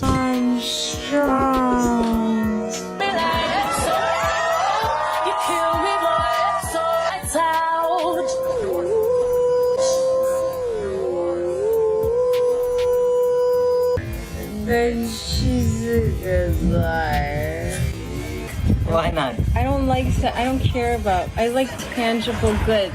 Since I am renewing my vows, I think the only thing you can do is propose again. Will you be this lean sing forever again? Yes. Oh my God! How big is this? Big enough for you to shut up every time I tell you. Thank you so much.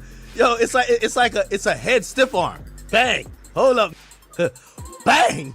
Yeah, that's crazy. She don't give a lick about this guy. She's not attracted to him. She is not attracted to him. The power dynamic in this relationship is so screwed up, so obvious that she's running the show. It's so obvious that he wants her more than she wants him. All she cares about in the second video is the size of the diamond. Oh my God! How big is this? Thank you so much. God, it looks so beautiful. This marriage certificate, or whatever, I think, she brags on how she got smashed. She brags on what she wants to do. Pussy. Wait, so she... This is real life happening. You almost say this has got to be something. This has got to be fake. Scripted, Now right. this guy, what is his name again? Akash Singh. Akash Singh. This guy is not part of our demo, but his story is so needed to be said. I'm bringing it up. So she fibbed that whole time and then hit him with the whammy? Like, he married a bottom dweller and held her up to be a thing of purity. I know that was tough to get through. That's hard, man. That's hard. I'm watching that, man. Oh my goodness. Josh, I want to give you the first word on this, brother. Wherever you want to go with it, what are your thoughts, man? Hey, so I respect Corey Hope. I met him before, and he's pretty dope. He's pretty slick. And as a comedian, I didn't tell y'all this. I'm a comedian too, so that's why I let the light skinned dude get all the shine. Hey, I wouldn't. See, Josh, why you be starting stuff, bro? Why don't you go ahead and make your point, dog? Stop picking fights. Stop picking fights over here. You don't want that smoke. I don't. But Wise, like, that really was tough to listen to. I ain't gonna lie to you. Like, that was super tough. And it's bad when people have receipts. Corey is gonna tell you how he feel. He don't hold no punches. And I actually like that. Like, I love it.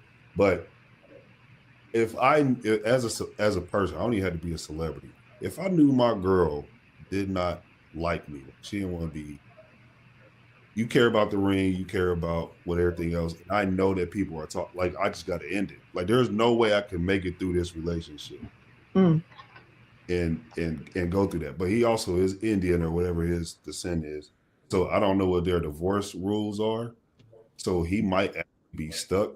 And there's two things with his boys on the podcast talking, even though they're all comedians, they're all talking about how they wish, whatever bad to happen to him, even though they're joking. But behind every joke, there is some seriousness. Like, so I low key will be one of them. Like, so my boys want to smash my wife. My wife told me she was a virgin. It's coming out that she's not a virgin. And I guess he was a virgin too, right? Yeah, he's come out and said that he was. So technically, he wouldn't know if she was or not, right? Yeah. So she just played that all the way up that she wanted to. This is so embarrassing. Like, have you ever watched something that has secondhand embarrassing like this? I feel embarrassed for it. Like, that's how bad it is. Like, I don't know. The part where her trying to sound like she's excited about the ring, but she's not. It reminds me of a pastor that I know that's like really popular. And I'm not gonna say his name because I actually really know him. And I know Wise is real popular, and people probably know that. So I don't want to say his name. I ain't like Ro. I ain't gonna be messy. But I see his wife, and she acts like that, like she's fake like that, and it's just like, bro, she's not with you for you. Like, it's just, this is all bad. Yeah, like, it's very bad.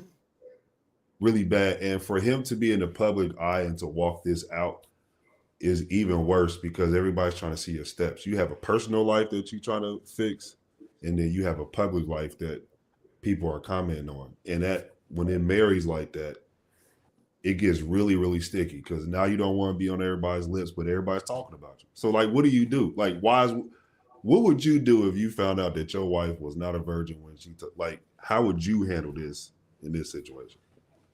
I'd have to get out of that situation. I mean, the thing is, it's not even just that. I wouldn't want to be with someone that would be willing to embarrass me like this for all to see. I mean, this isn't, we can't even say this is national TV. This is going viral like it's nobody's business. Everybody is talking about this.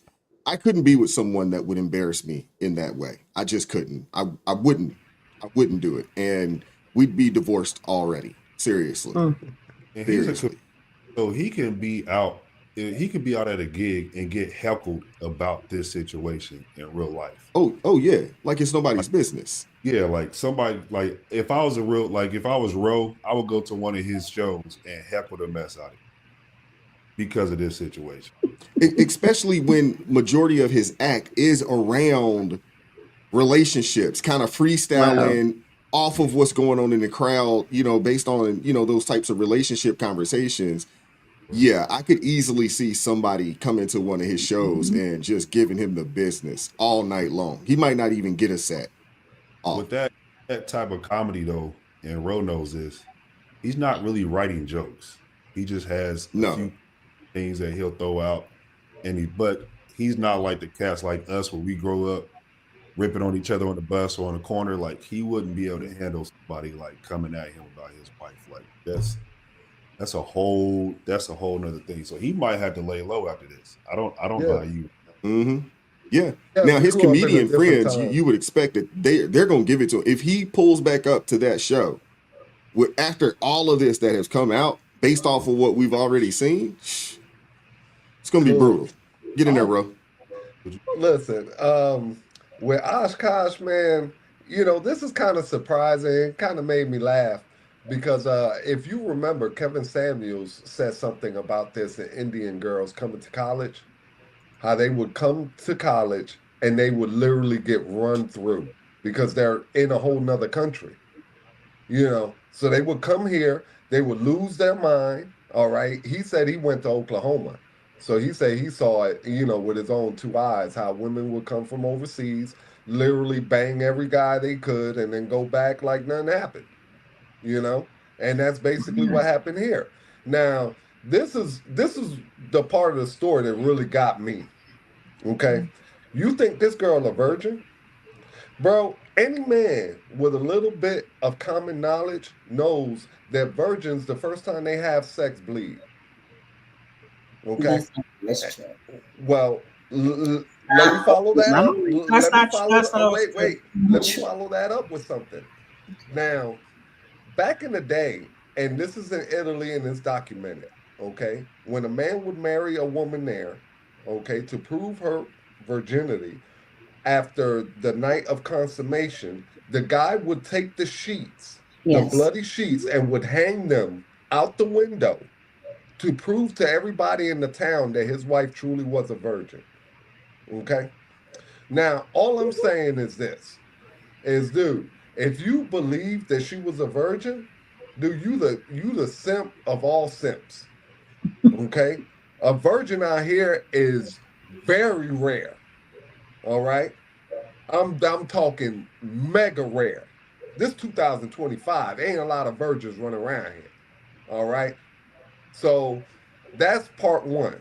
Part two is for Corey Holcomb. I don't know where this dude got the hat, bro. You need to give your daughter back her hat. That's right. All right? Because I don't know where you got that from, dude. That looks like it's straight off a Pokemon card or something. You know what I'm saying? So I don't know what's going on with Corey Holcomb, bro. He's losing his mind on his own. But back to the comedian, man, this guy, and then the fact you don't notice, and this is to the comedian, she don't want to kiss you, bro. Okay. Not at all. Nothing. Mm-mm. Bro, You getting kisses on the cheek, bro, like you her cousin or something. You know, it's the family reunion. Hey, cuz, how you doing? Bro, that's what you get. All right. And you just sitting up there just making a complete fool of yourself. And for Yeah. men, whether it's Spaces or Wides or Joshua, bro, it is hard to watch this. Mm-hmm. If you have a friend, I'll give you an example of how hard this is on men. If you have a friend that's acting like this, we all end up disowning that friend, do we not? Guys that just Well, I'll stop try to hanging give him out some with them. counsel first. You know, I try guys to that give him a stop. little bit of counsel first. You know what I'm Yeah, saying? And guys that casually walk away. You know what I mean? Like they'll stop calling you. They won't invite you to stuff. You know what I mean? And slowly you'll fade away, bro. And before you know it, you have no friends left. All you got is hurt. You know? And I've seen that happen to men after men after men. So Oshkosh, man, I think his comedic career is over. You can never show your face in another nightclub because a dude like me, I'll show up there with a couple shots in my system, bro, and I will eat you alive. You know, don't let me get the liquor in me, bro. I get loose and I get real funny. You know what I mean? I'm talking like well, I mean, Red Fox. I do want to say this, you know, and I want to kind of take it to the word for a quick second. You know, when you start Okay. talking about the honor of marriage and the responsibility of the wife and the husband. You know, the word says, "Husbands, love your wife." He is showing that he loves this lady. On the flip side of that, the women are supposed to respect their husbands. She is showing utter disrespect to this man at every chance she gets. You know But what I'm saying? Wise, It's just let me ask you, who's more guilty though? I mean, is it her for disrespecting him, or is it him for sticking around for the oh disrespect? no, I definitely give it to him for sure. I'm gonna put the blame on the man because hey, he's willing to deal with this. That old saying of you know, if you make her a star, she'll make you a fan. That's Yeah. pretty much what has happened here. You know what I'm Yep. saying? He's looked at this lady as a star, and she treats him like he's a fan. And in all actuality, he is. And honestly, you know, he looked at it like, hey, I got some money and I can, you know, get, you know, this woman. And then granted fact, you know, there's some cultural things in there as well, because, you know, I would assume that he wanted a, you know, a Indian woman. But bro, what he did, that's ridiculous, man. Hey, And Wise. I would assume that there were some telltale signs early on that he ignored because he thought that this woman looked so good, and she's obviously out of his league from a look perspective. He's definitely there. Spaces, I'm going to give you an opportunity to get in here, and then Celeste, I'll give you the next. This is so painful that I've. This is a prime example as to what a woman does when she is destroying her man. And I've been following this story from multiple different channels. And they tried to do, I watched this today on his panel with Andrew. I don't know if you want to do that, Mr. Y, so I won't violate. But I watched them on his podcast. They tried to do like a cleanup and make it seem like this was just a ploy, to make it seem like this was just a plan to get her name out there, or this was just a ploy for them to get her get more attention on her name. And I'm of the strong volition that this is what happens when you give a, and I mean this with the majority. I don't mean this with all. I mean this with the majority. This is what happens when you give a woman a microphone. And I say this from the aspect of I've listened to, I pride myself on trying to go into conversations with an open mind, experience different people's conversations with an open mind. And the absolute majority of the time when I listen to women's podcasts, it is sex and relationships. The absolute majority. This isn't all. This is the absolute majority. And unfortunately, that people call him Cash because she is with him. She's literally said, I don't know if you guys seen this. But she literally said, I don't cook and clean because I don't feel like it. He doesn't have a job. Literally everything about her life is provided by him. And instead of him asserting his dominance as a man, I don't even want to say asserting his dominance. Instead of No, him you said asserting the his right position, words. You said the right words. okay, asserting his dominance as a man, he just sits there and tries to emotionally relate to her. And I saw this post where it said, how can you expect a man to match your energy when you also want a leader? He can't match your energy as a woman when you want your man to be a leader. Mm-hmm. The man is supposed to be the leader of the relationship, but Akash is, unfortunately, because I actually watch Andrew Schultz. I like Andrew Schultz. I like his comedy. I've watched his stand-ups. And I actually, funny that we're talking about this, I just went to see Corey Holcomb this past Friday. Corey Holcomb's Holcomb, funny, he was out here in Chicago. He's hilarious. You might have to pray a little bit on your spirit before you go see him, but he's hilarious. We saw him when he came to Baltimore not a few months back. Yeah, yeah. So you know. So I'm saying this is the prime example. The only thing worse than this woman is Cardi B, in which she will be pregnant with your child while also having intercourse with another man. That's the only thing worse. Like everything you can imagine is raw that would be a red flag or a steer away from this woman's sign is in this man's wife. There's no reason, Akash, or any man in media or whatever, that you would be okay with your woman talking like this. Why would you allow your wife or woman that you're serious with to talk like this? I don't even want to hear you try to talk about. And Akash tried to make a comedy special about it to try to do the cleanup in the way that a lot of men do when he allows his woman to go and get a microphone and say whatever it is that she wants.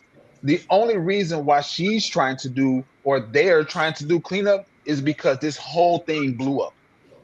And now he looks stupid. And now as soon as if he cuts off that wallet, she's gone. Yeah. Well, he looks stupid and she looks bad as well. She looks very bad in this. Crystal, I'll give you the next word. I don't know none of these people. Let me just tell you that. Let me start off with that. I don't know none of the people. Okay? I didn't know any of them either until this thing went viral. I don't know none of them people. The only one I know is that Corey Holcomb guy, but everybody else, I don't know them. But I'll say this: not always, but a good portion of the time nowadays. Again, not all. When a woman is insistent that she's a virgin, she probably isn't. I'm just saying. Not all the time, because there are some virgins still, but a lot of people that make it their talking points. Because usually someone that is a virgin, she lets them know that she's a virgin and she's done. She's not. It's not her talking point. She's not saying over and over, by the way, I'm a virgin. She's not doing that. That's the first thing. Second thing is, in Indian culture, it's a little bit different. So she may not actually want to be with him, but her family, again, I have friends that are Indian, and they may have, like she said, she was enjoying the white boys at the frat house. But the parents was like, nope, you got to find you a good Indian boy, or we have selected a nice Indian young man for you, and we know his family, and this will be a good union for us. So she may not actually love him. She could care less, but at the end of the day, it's what they have to do within their culture. So we have to look at that in that aspect as well. Social media is the devil. Okay? Social media is the devil. Because in social media, everybody wants to tell their business. As I said, Jada thought it was necessary to tell people that she was in an entanglement with a youngster to will in front of everybody in the world. Because again, everybody feels like everybody is supposed to know everything. And no, everybody's not supposed to know everything. I feel bad for him because again, we don't know what his idea of marriage is. And I'm saying that again with their culture, with their family. Maybe he can't just up and leave her. True. Maybe because again, that culture is very different. So he can't just up and leave her, and she's out here saying the things that she's saying, but he has to lock in there with her because this is who the family picked. So he's stuck with her.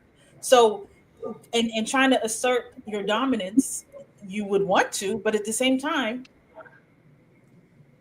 half the time, honestly, I feel like people say things and it's not even so on social media. And I say that because I think about Aisha Tyler. Aisha Curry. Oh, what's Aisha Curry, Curry.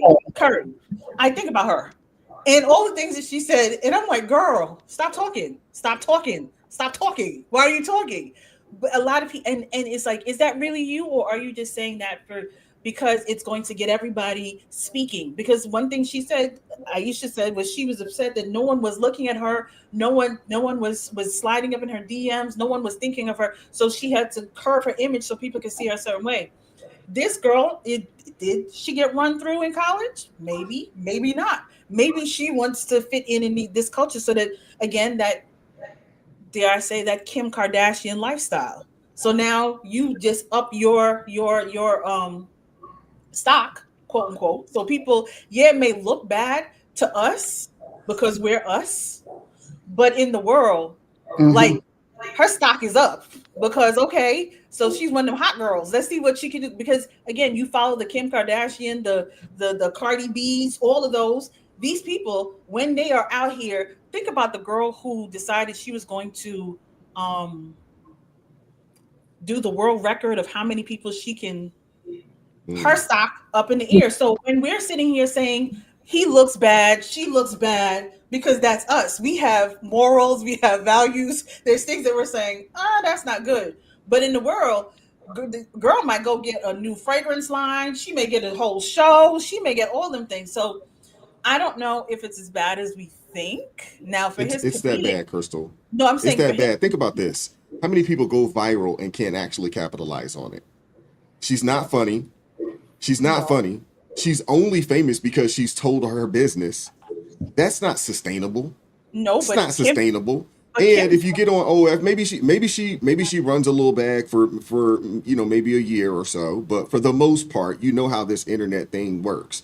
You are a thing today. You are not a thing in a week or two from now. You know what I'm saying? I don't think she can parlay this in. She's not talented enough to parlay this in to anything but this, unless she decides to jump on OF or something, and then that's a completely different situation.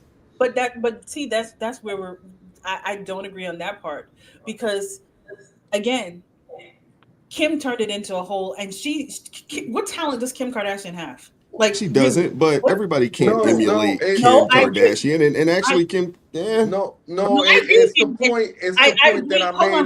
Rolanda, hold on. I want to get my thought out because I will forget. I am 45, and it is after 10. Your girl will forget. What I'm saying is, there are women that are in this.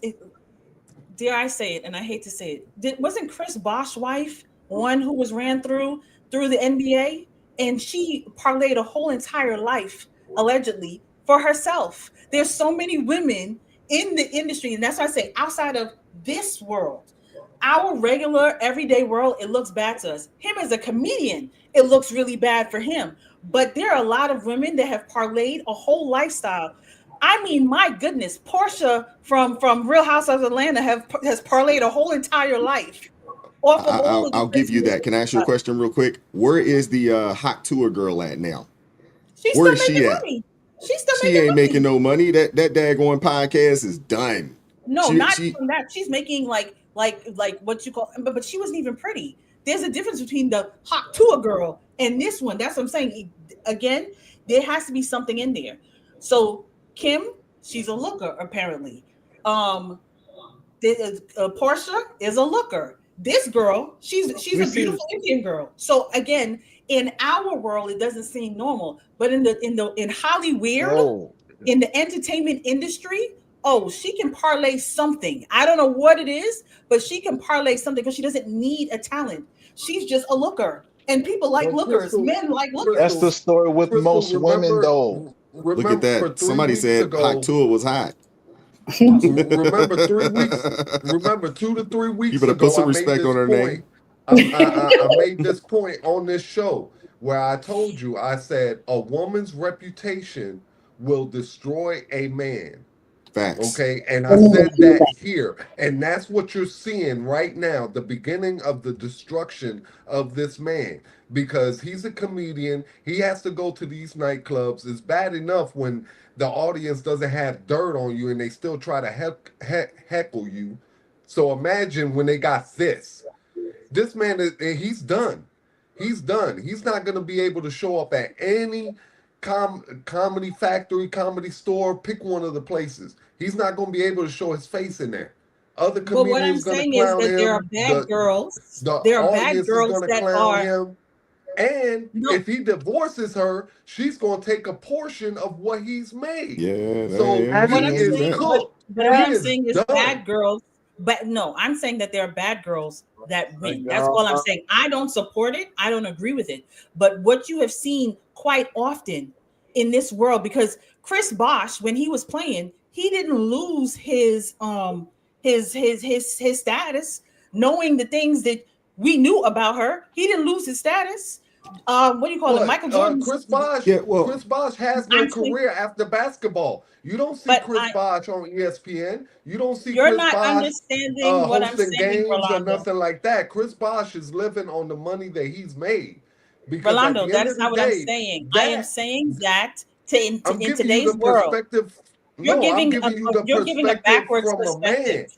Men No, don't you're giving a respect backwards other perspective men because. who do that kind of stuff. But I And wasn't that's talking about what men. ask But any why are you man telling me in the about men? chat, ask any man on the panel. They'll all tell you that. When But we why are see a you telling me about man men? I didn't say anything about men. I said Holly Weird. That's all I said. I didn't talk about men. Yeah, How men but, feel about her. people I said follow Holly what they Weird, see the in Holly entertainment Weird. industry. They are Yes, the but type of people people idolize that these will people. still give this girl a platform. That's all I'm saying. I'm saying that if she No, I do parlays agree it, with you, Chris. I think somebody will give her a platform because she did go viral. I just don't think she can sustain it. I think maybe she'll get some subscribe. I mean, if Michelle Obama can't sustain a daggone podcast, I highly doubt that this non-talented individual. But Celeste, I want to get you in there. You've been sitting there making a bunch of faces and stuff, so I want to get you in there. Did not. Okay, so I actually wrote them down, so I would remember them. I want to go back. Drop them truth bombs. I want to go back to Rolando in the sheet. So while it is true that the sheet was used as proof of virginity, what is not often known is that is why the night of consummation was usually extremely painful for the woman, because the man would have to be maybe rougher than he would normally be so that he could make sure he could produce that sheet. So that's the part that it's not that automatically if you're a virgin you will bleed. That's not true. But it is true that if you can make somebody bleed if you're rough enough with them. And so mothers back in the day, you could look at the old movies with the royalty and all them. They used to tell the young girls when they would say, "Will it hurt?" and they would say, "Yes, but only the first time," because it was known that he's probably going to be very rough on the first time because he's going to come out with that sheet. So I just wanted to clear that up, just so that we're historic. So you're saying that was a form of like propaganda, basically? No, I'm saying that it is not true that a virgin will always bleed. But because at that time, there was no other way to confirm that. And those virginity of the woman was so important to the marriage, because whole families, in some cases, even nations, hinged on it. They had to have a level of proof, which meant they could not run the risk of the next day not having this proof. So whatever had to be done to make sure she bled was done. Okay. Yeah, that's what I'm saying. So that's on the sheet. I'm going to Kim Kardashian. So the thing with Kim Kardashian, people are very much, she has no talent and all of that. That's true. But what Kim Kardashian does have is what all wealthy people have, which is you can be wealthy if you can make someone else wealthy. And that's what she was able to do. They were able to go to a 2-bit network at the time, which was E! Entertainment, and sell them a #1 show that everybody could eat off. And that's what Kim Kardashian has. Kim Kardashian said, I can make all of us billionaires if we all ride on this train. And this is why people are willing to entertain someone like Kim Kardashian, even Cardi B. You can believe Cardi B's record label is making money off her. So I may not think she's talented, or I may not think Kim Kardashian is talented, but the fact of the matter is, if you can tell other people, I can make money for you, you have a good audience. People are willing to listen. And Kim Kardashian paid off on her bet that she could make money. And for that matter, it was really Kris Jenner paid off on that bet that they could make money tenfold. They absolutely did that. So it's not just, oh, you're pretty, so you'll get a platform. No, it's if somebody can see a way that they can make money from you having a platform, they'll sustain it. It will be sustainable. And then I want to say that I think the sad part of this is the woman who was talking about the wife, when she said it really does look like she doesn't really like him. She's not that attracted to him. Maybe it's the cultural reason, or maybe it's just she was like, look, this is the best I'm gonna get, and I'm gonna take this ride because my prospects are not any better than that.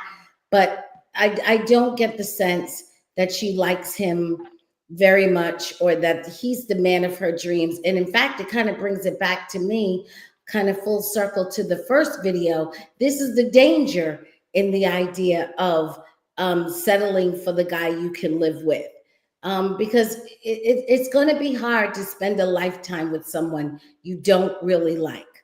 And the last thing I want to say, and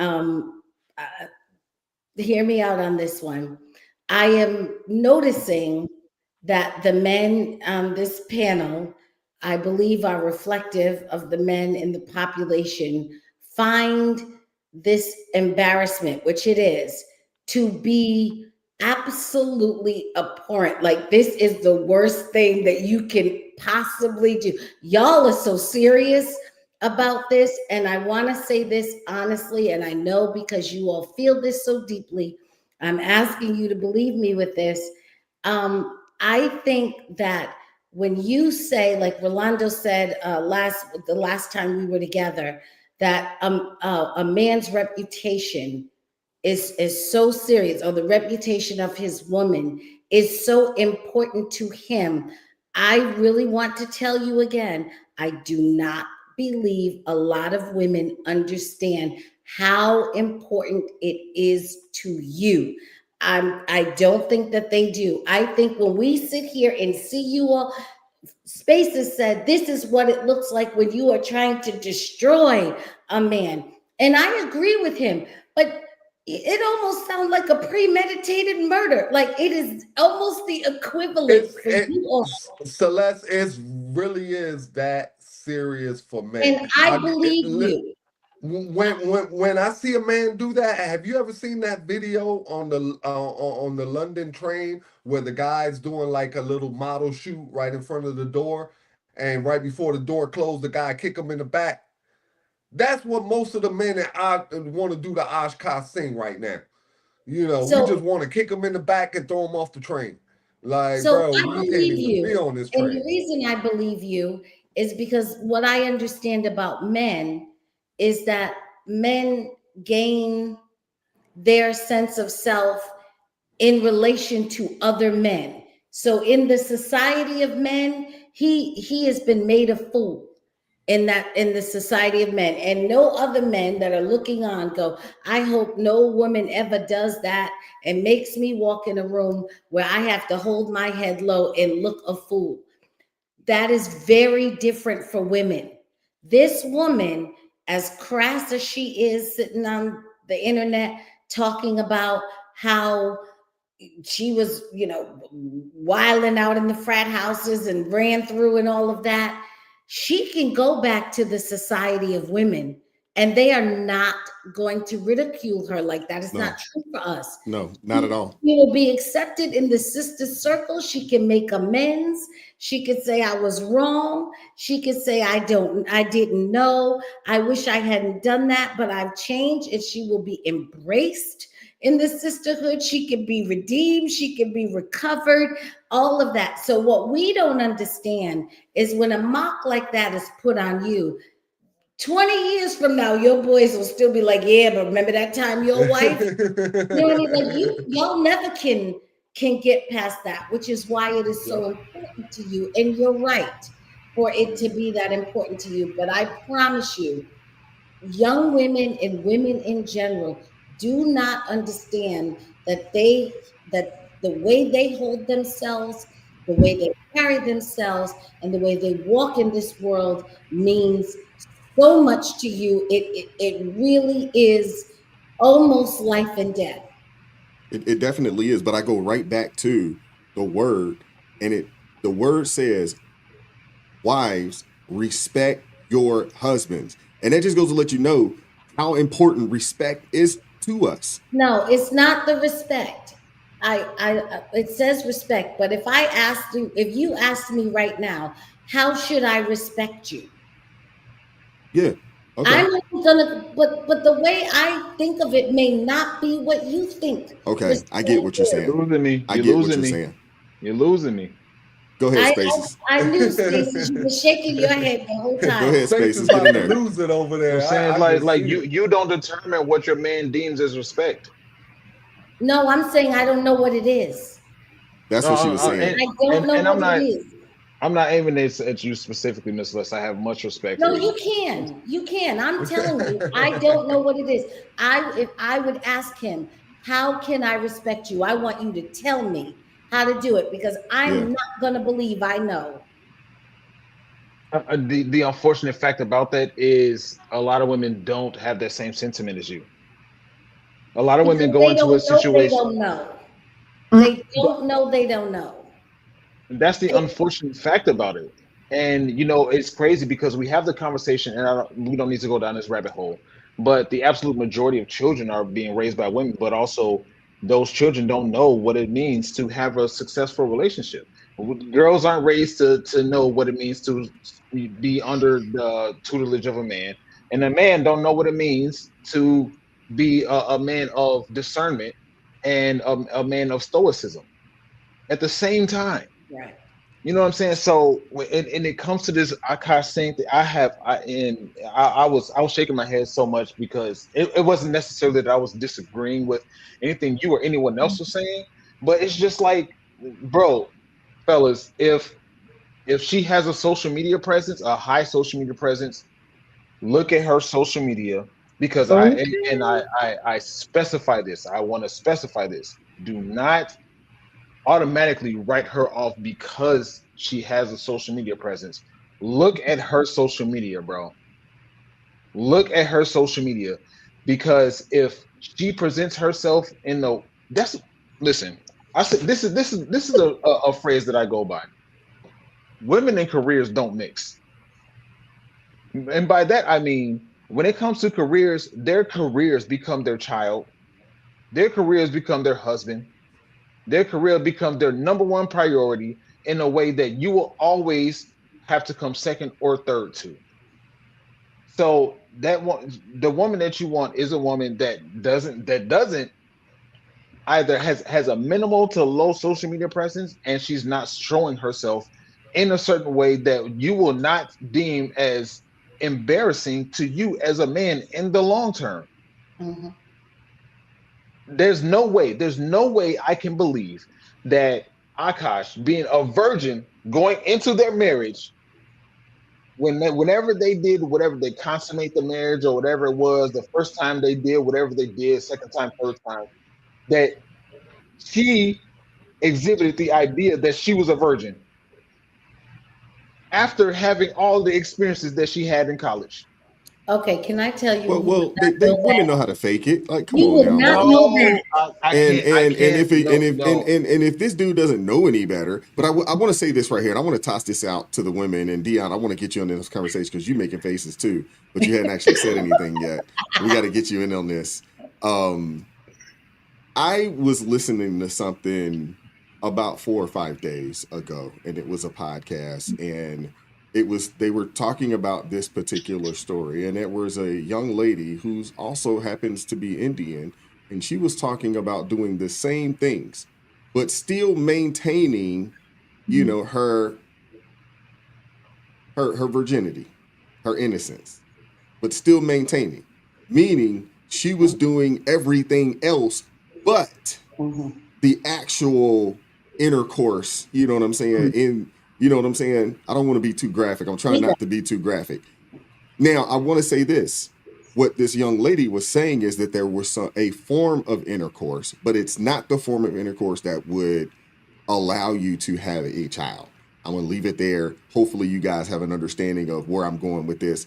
I still want to keep things PG. And this individual said that they were doing these types of things all throughout college. And, of course, the fellatio aspect of things as well.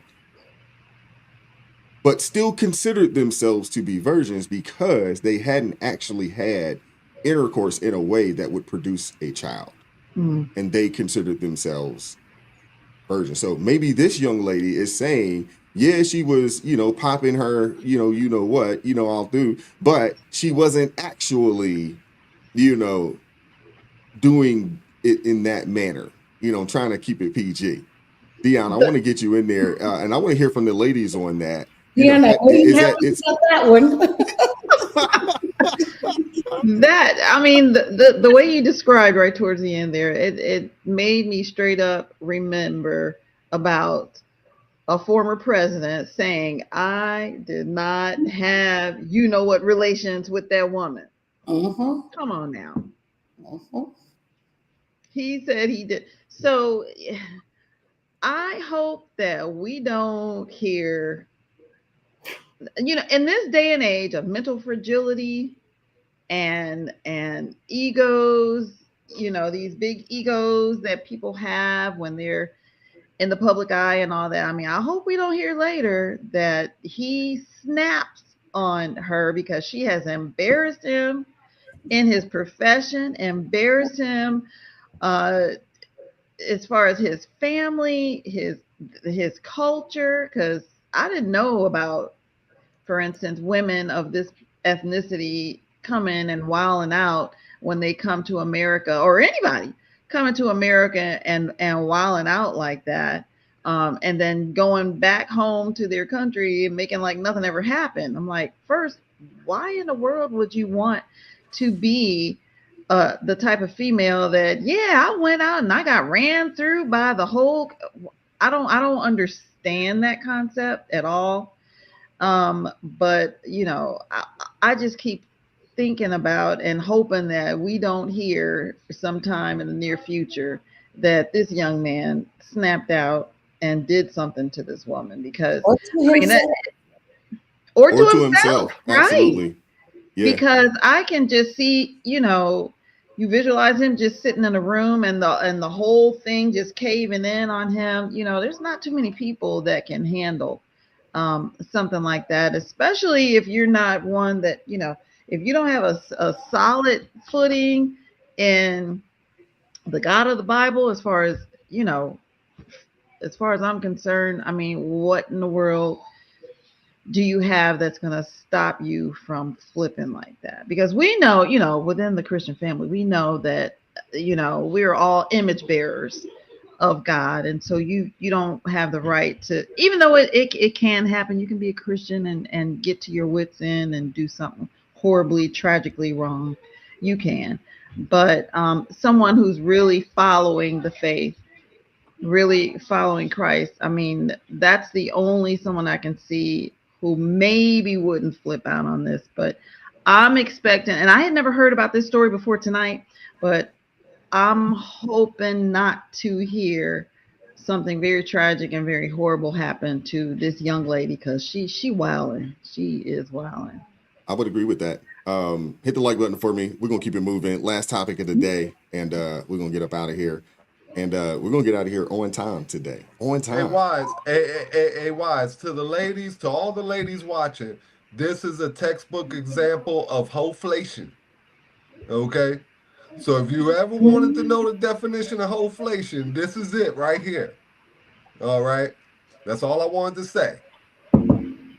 With that being said, we're going to end on something somewhat of a on a positive note, and I guess somewhat of a negative note as well. I know you guys have seen the YN quarter zip trend, and yeah, I want to talk about it real quick. So, a couple clips to play, and we'll keep it moving. I just made a post about this with the quarter zips and the youngins. And again, salute to the youngins with the quarter zips. Y'all looking sharp out here. Don't let nobody tell y'all no different. Now, I guess Miss got a different opinion.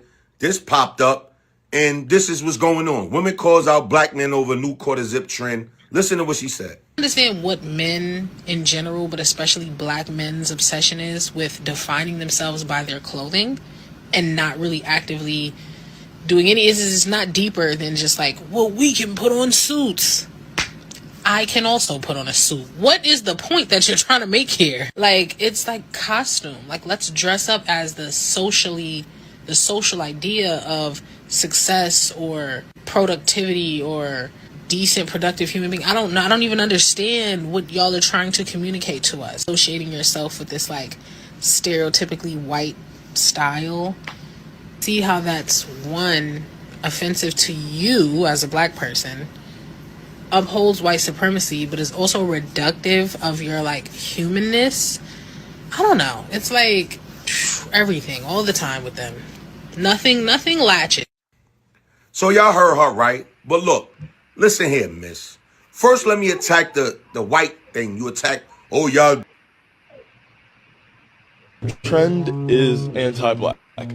I'll start this out by saying I think your intentions are good. You think that you're elevating black people into more class and elegance. But you're implying that when you put on a quarter zip, that you stop being this type of black and you start being this better type of black. Look, this Hotep Black Hebrew Israelite adjacent energy is exactly what is holding our community back. Look, the reality is, if you wear a soccer uniform, people are going to think you play soccer. If you wear a basketball uniform, people are going to think you play basketball. If you wear a football uniform, people are going to think you play football. And the reality is, if it's 3 a.m. and you have a Nike Tech and a shiesty on, people are going to think you're going to rob them. We'll leave that right there. Crystal, I'll give you the first word on this. What are your thoughts, man? Old girl with the blonde hair wants to talk about white supremacy, but that is not her natural color hair. So, again, right there, you need to sit down and shut up. I'm so tired of black people acting like everything gutter bunny-ish and gutter radish is black, and anything it's authentically else black. Authentically black, exactly. Other than that, if you do anything else different, then you're trying to be white. I just had to go off on I just had to do a video on this woman from America's Next Top Model, because again, you want to keep telling people about this is white supremacy, this is a standard of whiteness, and this is the standard of white beauty. My goodness, why does everything bad have to be black? But then you're upset because everyone looks at you like you're bad.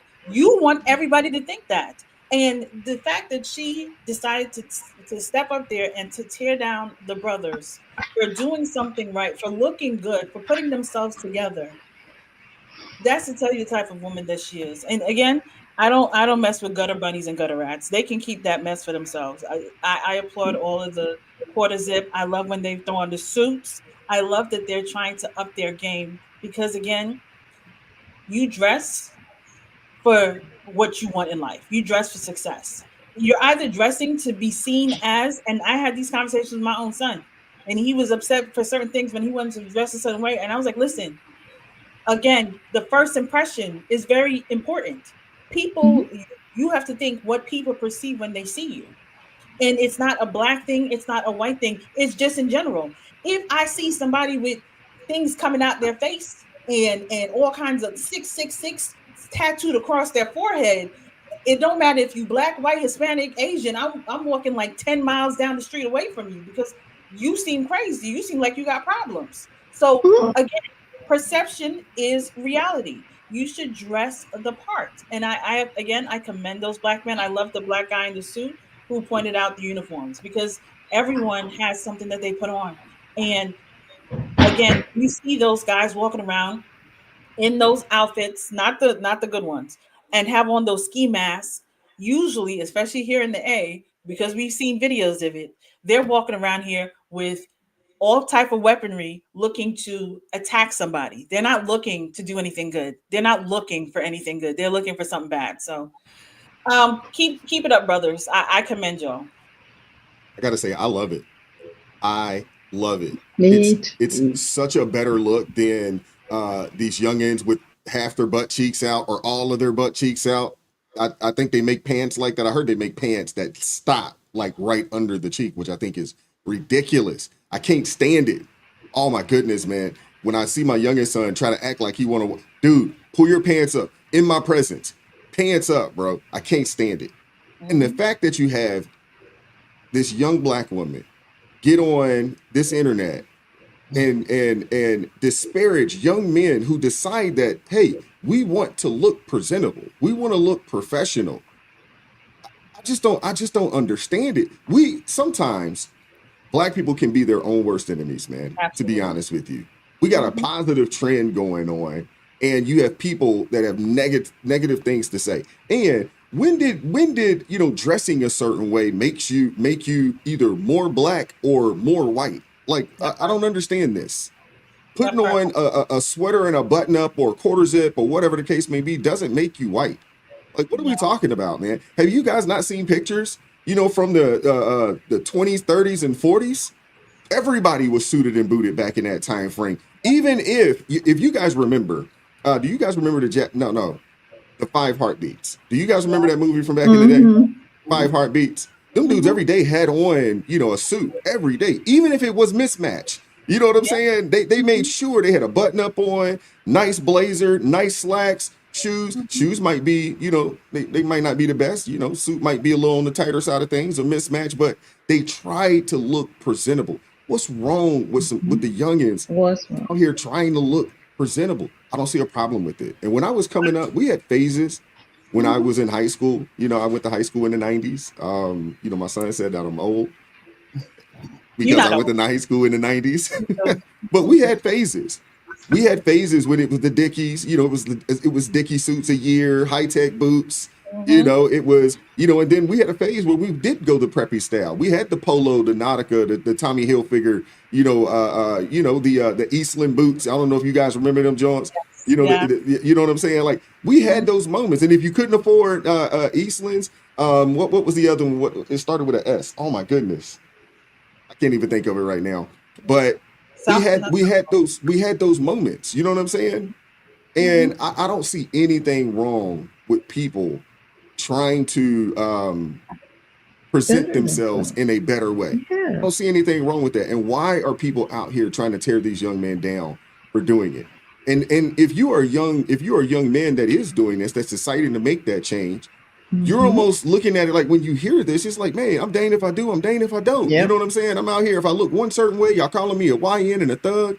I'm trying to change that image. And y'all talking now all of a sudden, you know what I'm saying? I'm bowing down to the white supremacy. It makes absolutely no sense, man. It's ridiculous. With her blonde hair and her blonde straight hair. That is not her natural hair. So if anybody's trying to be white supremacy, according to her, I would like her to step to the front, because I went to her page. That is not what her hair looks like. I just want people to understand that. Understood. So let's get it. Oh, go ahead. Go ahead, bro. Go ahead, bro. Go ahead, bro. No. What I was going to say is, with these young guys, man, I loved it. I absolutely loved it. Look, if you dress better, you feel better. You feel better, you do better. That's what it really comes down to. And like you said, we're going to demonize these guys when they're dressing, pants halfway off their butt and everything else. and now we're gonna demonize them, when they want to dress well. I just really don't get it. If you want to dress well, as long as you ain't behaving like one of them dudes off of Peaky Blinders, we all right. Outside of that, I love it, man. To me, this is the norm because, I work on, the well off side of town. And when you see these kids walking around, this is how they dress. This is normal, you know? But in the black and brown community, this is seen as you're a sellout, you're trying to act white. I've heard people call other people Oreo because you're black on the outside, but you're white in the middle, and all this other stuff. You it's true. You get that, and I don't get it because right now we have that epidemic that I talked about black on black crime and youth crime, and these guys like in Jacksonville not too long ago, probably a week ago now, three young guys, 19, Oh yeah, 16, I talked about and that the other 12 or day. 13, yeah. And they literally beat a man to death, you know? And I'd rather see more zip ups, and people taking their schooling, seriously and really planning out their lives, you know, instead of these guys running around beating people to death. So I don't know what this chick is talking about. And this is one of the things that bother me because me personally, when I was 18, my first love was a black woman, and I married her and, we had great times together, until that came to an end. But the point I'm trying to make here is that black women like this make just other black women just look really, really terrible, because they speak the loudest. The good ones don't speak at all. It's always the rotten ones that you see on TikTok, you see on Instagram and on Facebook and talking all this junk, and it's painting the picture for these guys who's watching this that all these women are like this. And anybody with half a brain knows that that's not the case, but perception is reality to most people. So, if you have women like this running around painting the image of, hey, black women are constantly tearing down black men are going to start looking elsewhere. And that's what you're seeing. You're seeing more interracial couples, be it with a Latin woman or a white woman, you know, and they're literally leaving black women out in the cold because this small group of black women are just so rotten to the core that they're literally ruining it for everybody else. It's like the Democrats. Just look at the Democrats. It's a small group of hardcore progressives that have all the rest of the Democrats looking like, hey, this is what you all are. And that's what's happening here. And it's sad to see. But those young guys, if y'all watching this, keep it up, bro. Keep it up. Wear the suits. It'll change the way you think. It'll change your outlook on life. The way you treat people, the way you want to be treated. Just keep going on the road you're going, dude, and you're gonna accomplish great things in life. That's all I wanted to say on this. I can dig it. Get in there, Celeste. So I had a conversation a few years ago with a family friend, a very close family friend who was a young man, and he was somebody who's kind of disheveled, not well groomed, not well kept up. And I said to him, I said, you look dangerous.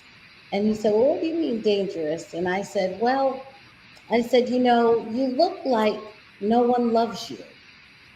And I said, it's dangerous to walk out in the world and look like no one loves you and no one cares for you. Because if somebody is a predator or would like to do harm to someone, they'd want to do harm to someone who they believe no one is checking for. So you really want to reconsider walking outside looking as if you don't come from anywhere or from anyone who cares about you.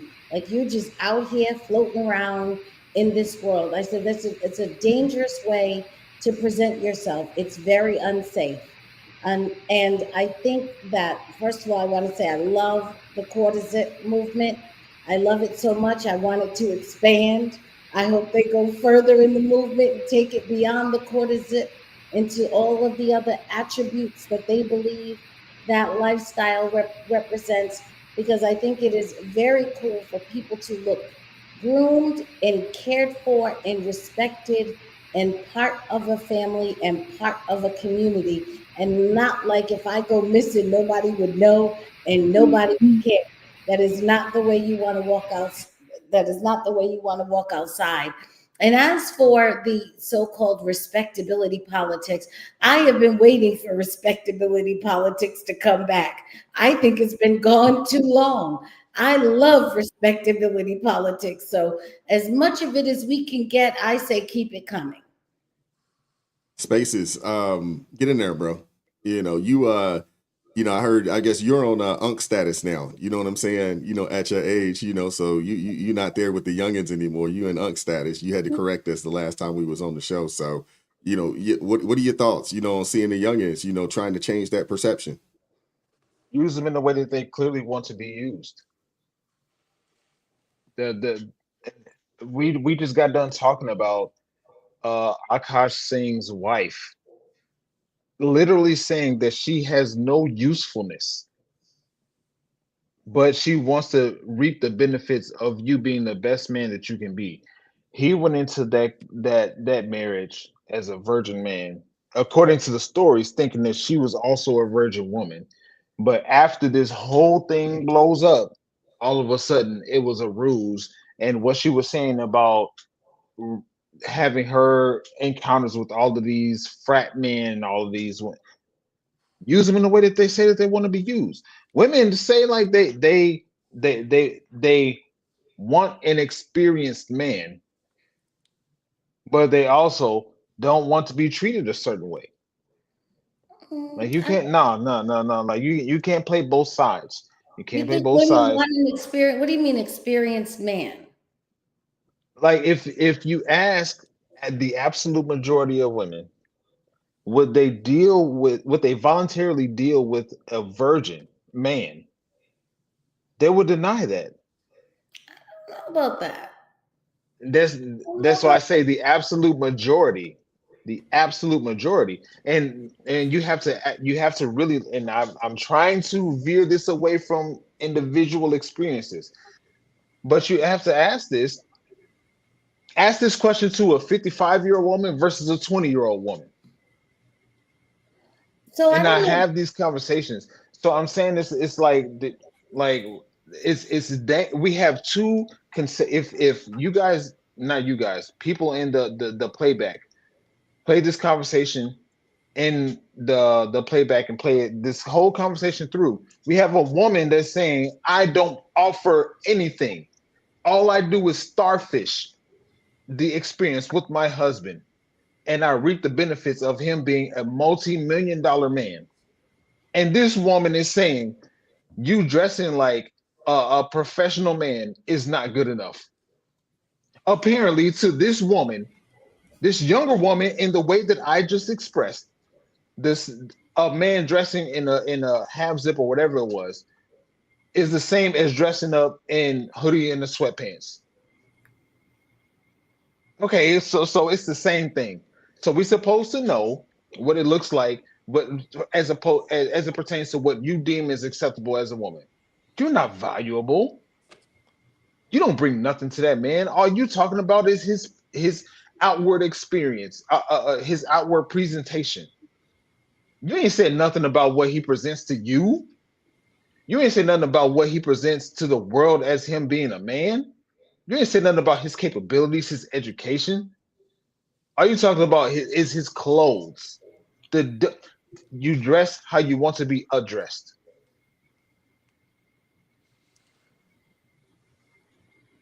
Dion, you want to get in there? Oh, you're muted. It's funny. You're muted. Oh, I got you. Okay. There you go.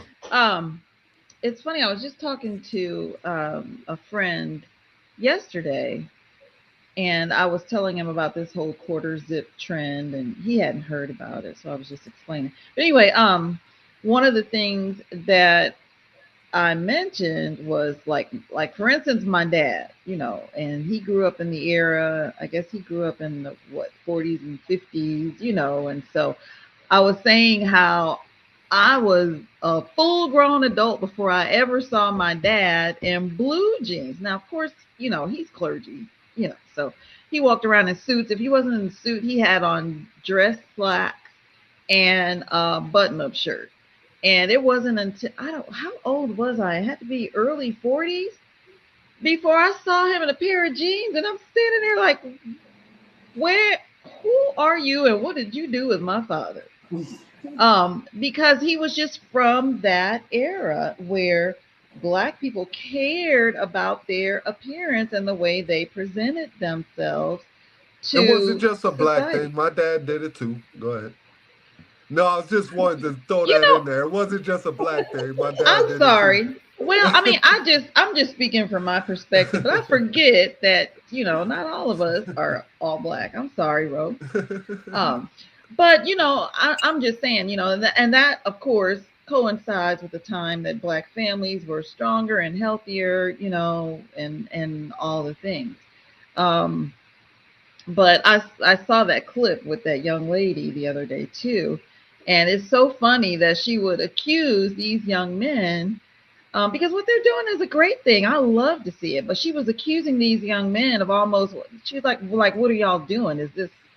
She didn't say the word cosplay, but that's what she was implying. Like, they were just doing. She said putting on costumes. Mm-hmm. How you saying that? And you got a wig on your head. Aren't you putting on a costume too? And I'm not even talking about the blonde part, because frankly, there are Black people who blonde hair literally grows out of their scalp. And they are called the Melanesian people. They're in the South Pacific Islands. And you can just Google them, and these pretty little children will pop up with this beautiful golden hair. So, I'm not even gonna get at you about the fact you got a strip of blonde, even though I know that ain't your natural color. But you're wearing a wig, and you have the nerve to critique these young men. I think that what they're doing is wonderful. It's so refreshing to see. And before I got to a point where I started commenting, on politics and looking at videos like that, my favorite videos to watch were Makeup and Get Ready With Me. Love watching Get Ready With Me. Watch them all the time. But I always watch ladies because I'm one. I'm looking for, fashion hacks and all of that kind of stuff. But to see young men and they're putting their outfits together and stuff, I think it's pretty cool. It's refreshing. It's refreshing to see. And I'd much rather see young men dressing like that than what's been going on for the past several decades with, us having to see young men running around with their bottoms bared. When I found out that there is Bible verse that says that dressing like that is an embarrassment. There's something wrong with young men that think it's okay to dress like that. And it's like Isaiah 20 verse 4. I'm going to pull it real quick. Hold on. But basically, it was talking about, where is it? Hold on. I got it right here, y'all. Then the Lord said, just as my servant Isaiah was walked naked and barefoot 3 years for a sign and a wonder. I forgot about that part. Against Egypt and Ethiopia. Verse 4. So shall the king of Assyria lead away the Egyptians as prisoners and the Ethiopians as captives, young and old, naked and barefoot with their buttocks uncovered, comma, to the shame of Egypt. It's in the Bible. You shouldn't be sagging your pants. So I am happy to see young men giving a care about the way they look. It looks good on them, and I hope they keep going. Alrighty. Crystal, did you Can I speak on say this? one thing Yeah, to go for it. Spaces right quick? So Spaces, on your point about an experienced man, what I want to say is that I don't think that women have a preference for men with a lot of experience. I think that women have conditioned to believe they have no choice but to accept a man with a lot of experience. I don't think a lot of women even think of that, because I don't think they think that there's a possibility that they could have a man that doesn't have a lot of experience. So I don't think that that's a preference that women have. So I what does think it it's mean when a woman says, I want a man that knows how to treat me"? I think that what that means is that she'd like a man that treats her in the way that makes her feel good about herself. But I don't know, she sis. always Women sing expects him songs to about. know how to treat her, is what I'm saying. Say that again. She wants a man to already know at the beginning or the initial aspect of the experience to already know how to treat her. No, you're talking about the physical experience. Specifically that, yes. But generally speaking, she already wants him to know. I hear all the time. I'm sure we Okay, all hear it I all the don't time. think that women. She says, "I want a man that I don't want to build a man. I don't want to know. I don't want him. I want him to already be emotionally But when intelligent." women are talking that way, they're not thinking physically. That's what you think because you're a man, and It's men think experience, though, is physically. what I'm saying. But No, hold on. But it's not experience, actually. Y'all talking Bible verses. I'm just talking about some slacks and a nice dress shirt. Hey, fellas out there, y'all just keep it up, bro. Y'all got it going on. All right. The clothes is gonna bring you confidence. Okay, and the confidence is gonna open a lot of doors for you. Yes. All Facts. right. Can Well, I I So just think the when I clothes. I saw think the clothes will open a lot of doors. You know what I'm saying? I mean, just by Yeah, dressing a certain yeah, way, you you will know be now approached by that's what I'm certain people. saying. It will open some doors Now, for if you, we could man. get can I them, just point if out we real could quick, get them bro? strapped to some barber chairs, Can I and just get those doodoo locks cut, you know what I'm saying? Please. Then now we working with something. You Hey, know Yes. what bro. I'm saying? It's funny that you say that because my son was looking for a job. He's trying to get a full time job. He actually got one. Praise the Lord. And he had these. Well, he had this afro thing going on. You know how they do this, I don't know, this little, y'all know what I'm talking about. What, the And, he's a unkempt young one? man with this big old fro. And I'm like, bro, Yeah, you got going to cut this around hair, looking like man. Q-tips. Seriously. I'm like, bro, Okay, you got to cut this hair, man. Yeah. You can't go into interviews with your hair looking crazy like that, bro. You can't go and sit down and you're trying to find a good job that's going to pay you some bread looking crazy, bro.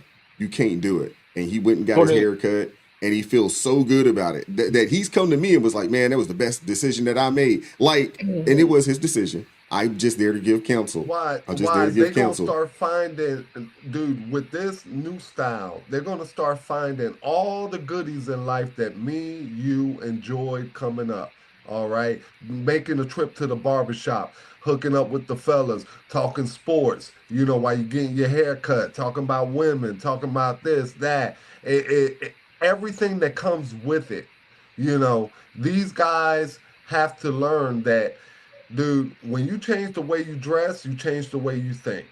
Okay, Mm-hmm. when you change the way you think, you're gonna change your appearance. You might start going to church. You're gonna end up meeting a nice woman, and you're gonna start down the path of righteousness. You know, and it all started with the way that you carry yourself. See, So you took it another level, bro, because there are some people that dress like that. They ain't going on they're not going anywhere near a path of righteousness. They yes. got more baby mamas well, than yeah, that's anybody else true. out here in these Yes, streets. yes, that's that's true how you too. want to get But I'd addressed. rather have a well dressed deviant, all right, than a poorly dressed deviant.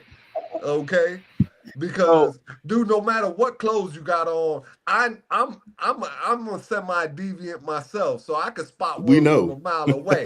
It We takes a definitely wolf to know. spot a wolf. I, So I don't I care don't think what you Crystal would wear. disagree with you, bro. No, I But really will. you know, Can, you, can I just Crystal say a to little Dion different because thing? Crystal wanted him to dress like deviant so she could see him a No, I mile don't. off. You No, I know don't. what Come I'm through, saying? come They through with coming that down the duffel street, bag. she'd be like, Yeah, "Oh, here come right. a pack of deviants." Yeah, see, that's the You know problem. what He I was wearing mean? I slacks and feel a that. button down. That was the problem. Oh, the duffel bag came through with slacks and a button down. Oh, that's how he got you, huh? Okay, okay. See, Crystal, You know what I'm Crystal saying? gets got by the dude in the To suit. Dion, what Dion was saying, I just want to point out that I remember when I was living in Florida, this political guy, somewhere in councilman or something, he pointed out that the men wearing the pants sagging was actually something from prison, that they used that to signify those things. And he said it's so sad that these young men don't know that this is what you are doing when you're dressing like that. It's not a style. You're actually adopting this mentality. So just off the scripture that you gave, and then just knowing that is very sad that they don't realize that is what they are aligning with. They're coming into agreement with. Yeah. And with that being said, I want to get up out of here. We're at 11:34, 4 minutes over time.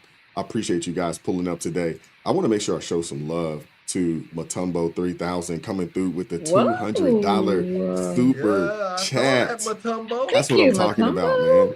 That is what I'm talking about, man. Keep preaching the truth, man. Appreciate you supporting the channel. Appreciate you supporting what we're doing over here at the Late Shift. Dude, that's phenomenal, man. Hey, Thank you very Wise, much. one thing before we go. I don't know where Josh went, but before he disappeared, you know, he attacked me a little bit over there looking like an Ethiopian auntie. Look, I know you watching, Josh. All right, you thought I wasn't going to get you back. I told you I was going to get you back before the show was out. It don't matter whether you was here or not. Shots fired. All right, I'll see He said he looked like an Ethiopian auntie. We getting out of here on that, bro. We getting out of here on that. I ain't messing with you, bro. Ethiopian auntie. Boy, you what? better stop messing with me, boy. This guy. Hey, I'm OG, John. Don't come for me. All right. This guy's a mess, man. I appreciate you guys pulling up, man. Thank you guys so much. If you have not hit that like button, hit the like button on the way out the building. If you are not subscribed to the Late Shift Crew, go subscribe to the Late Shift Crew. Come check us out. We'll be back at this thing, Lord willing, next week, Wednesday, 9 p.m. Eastern Standard Time. Come check us out.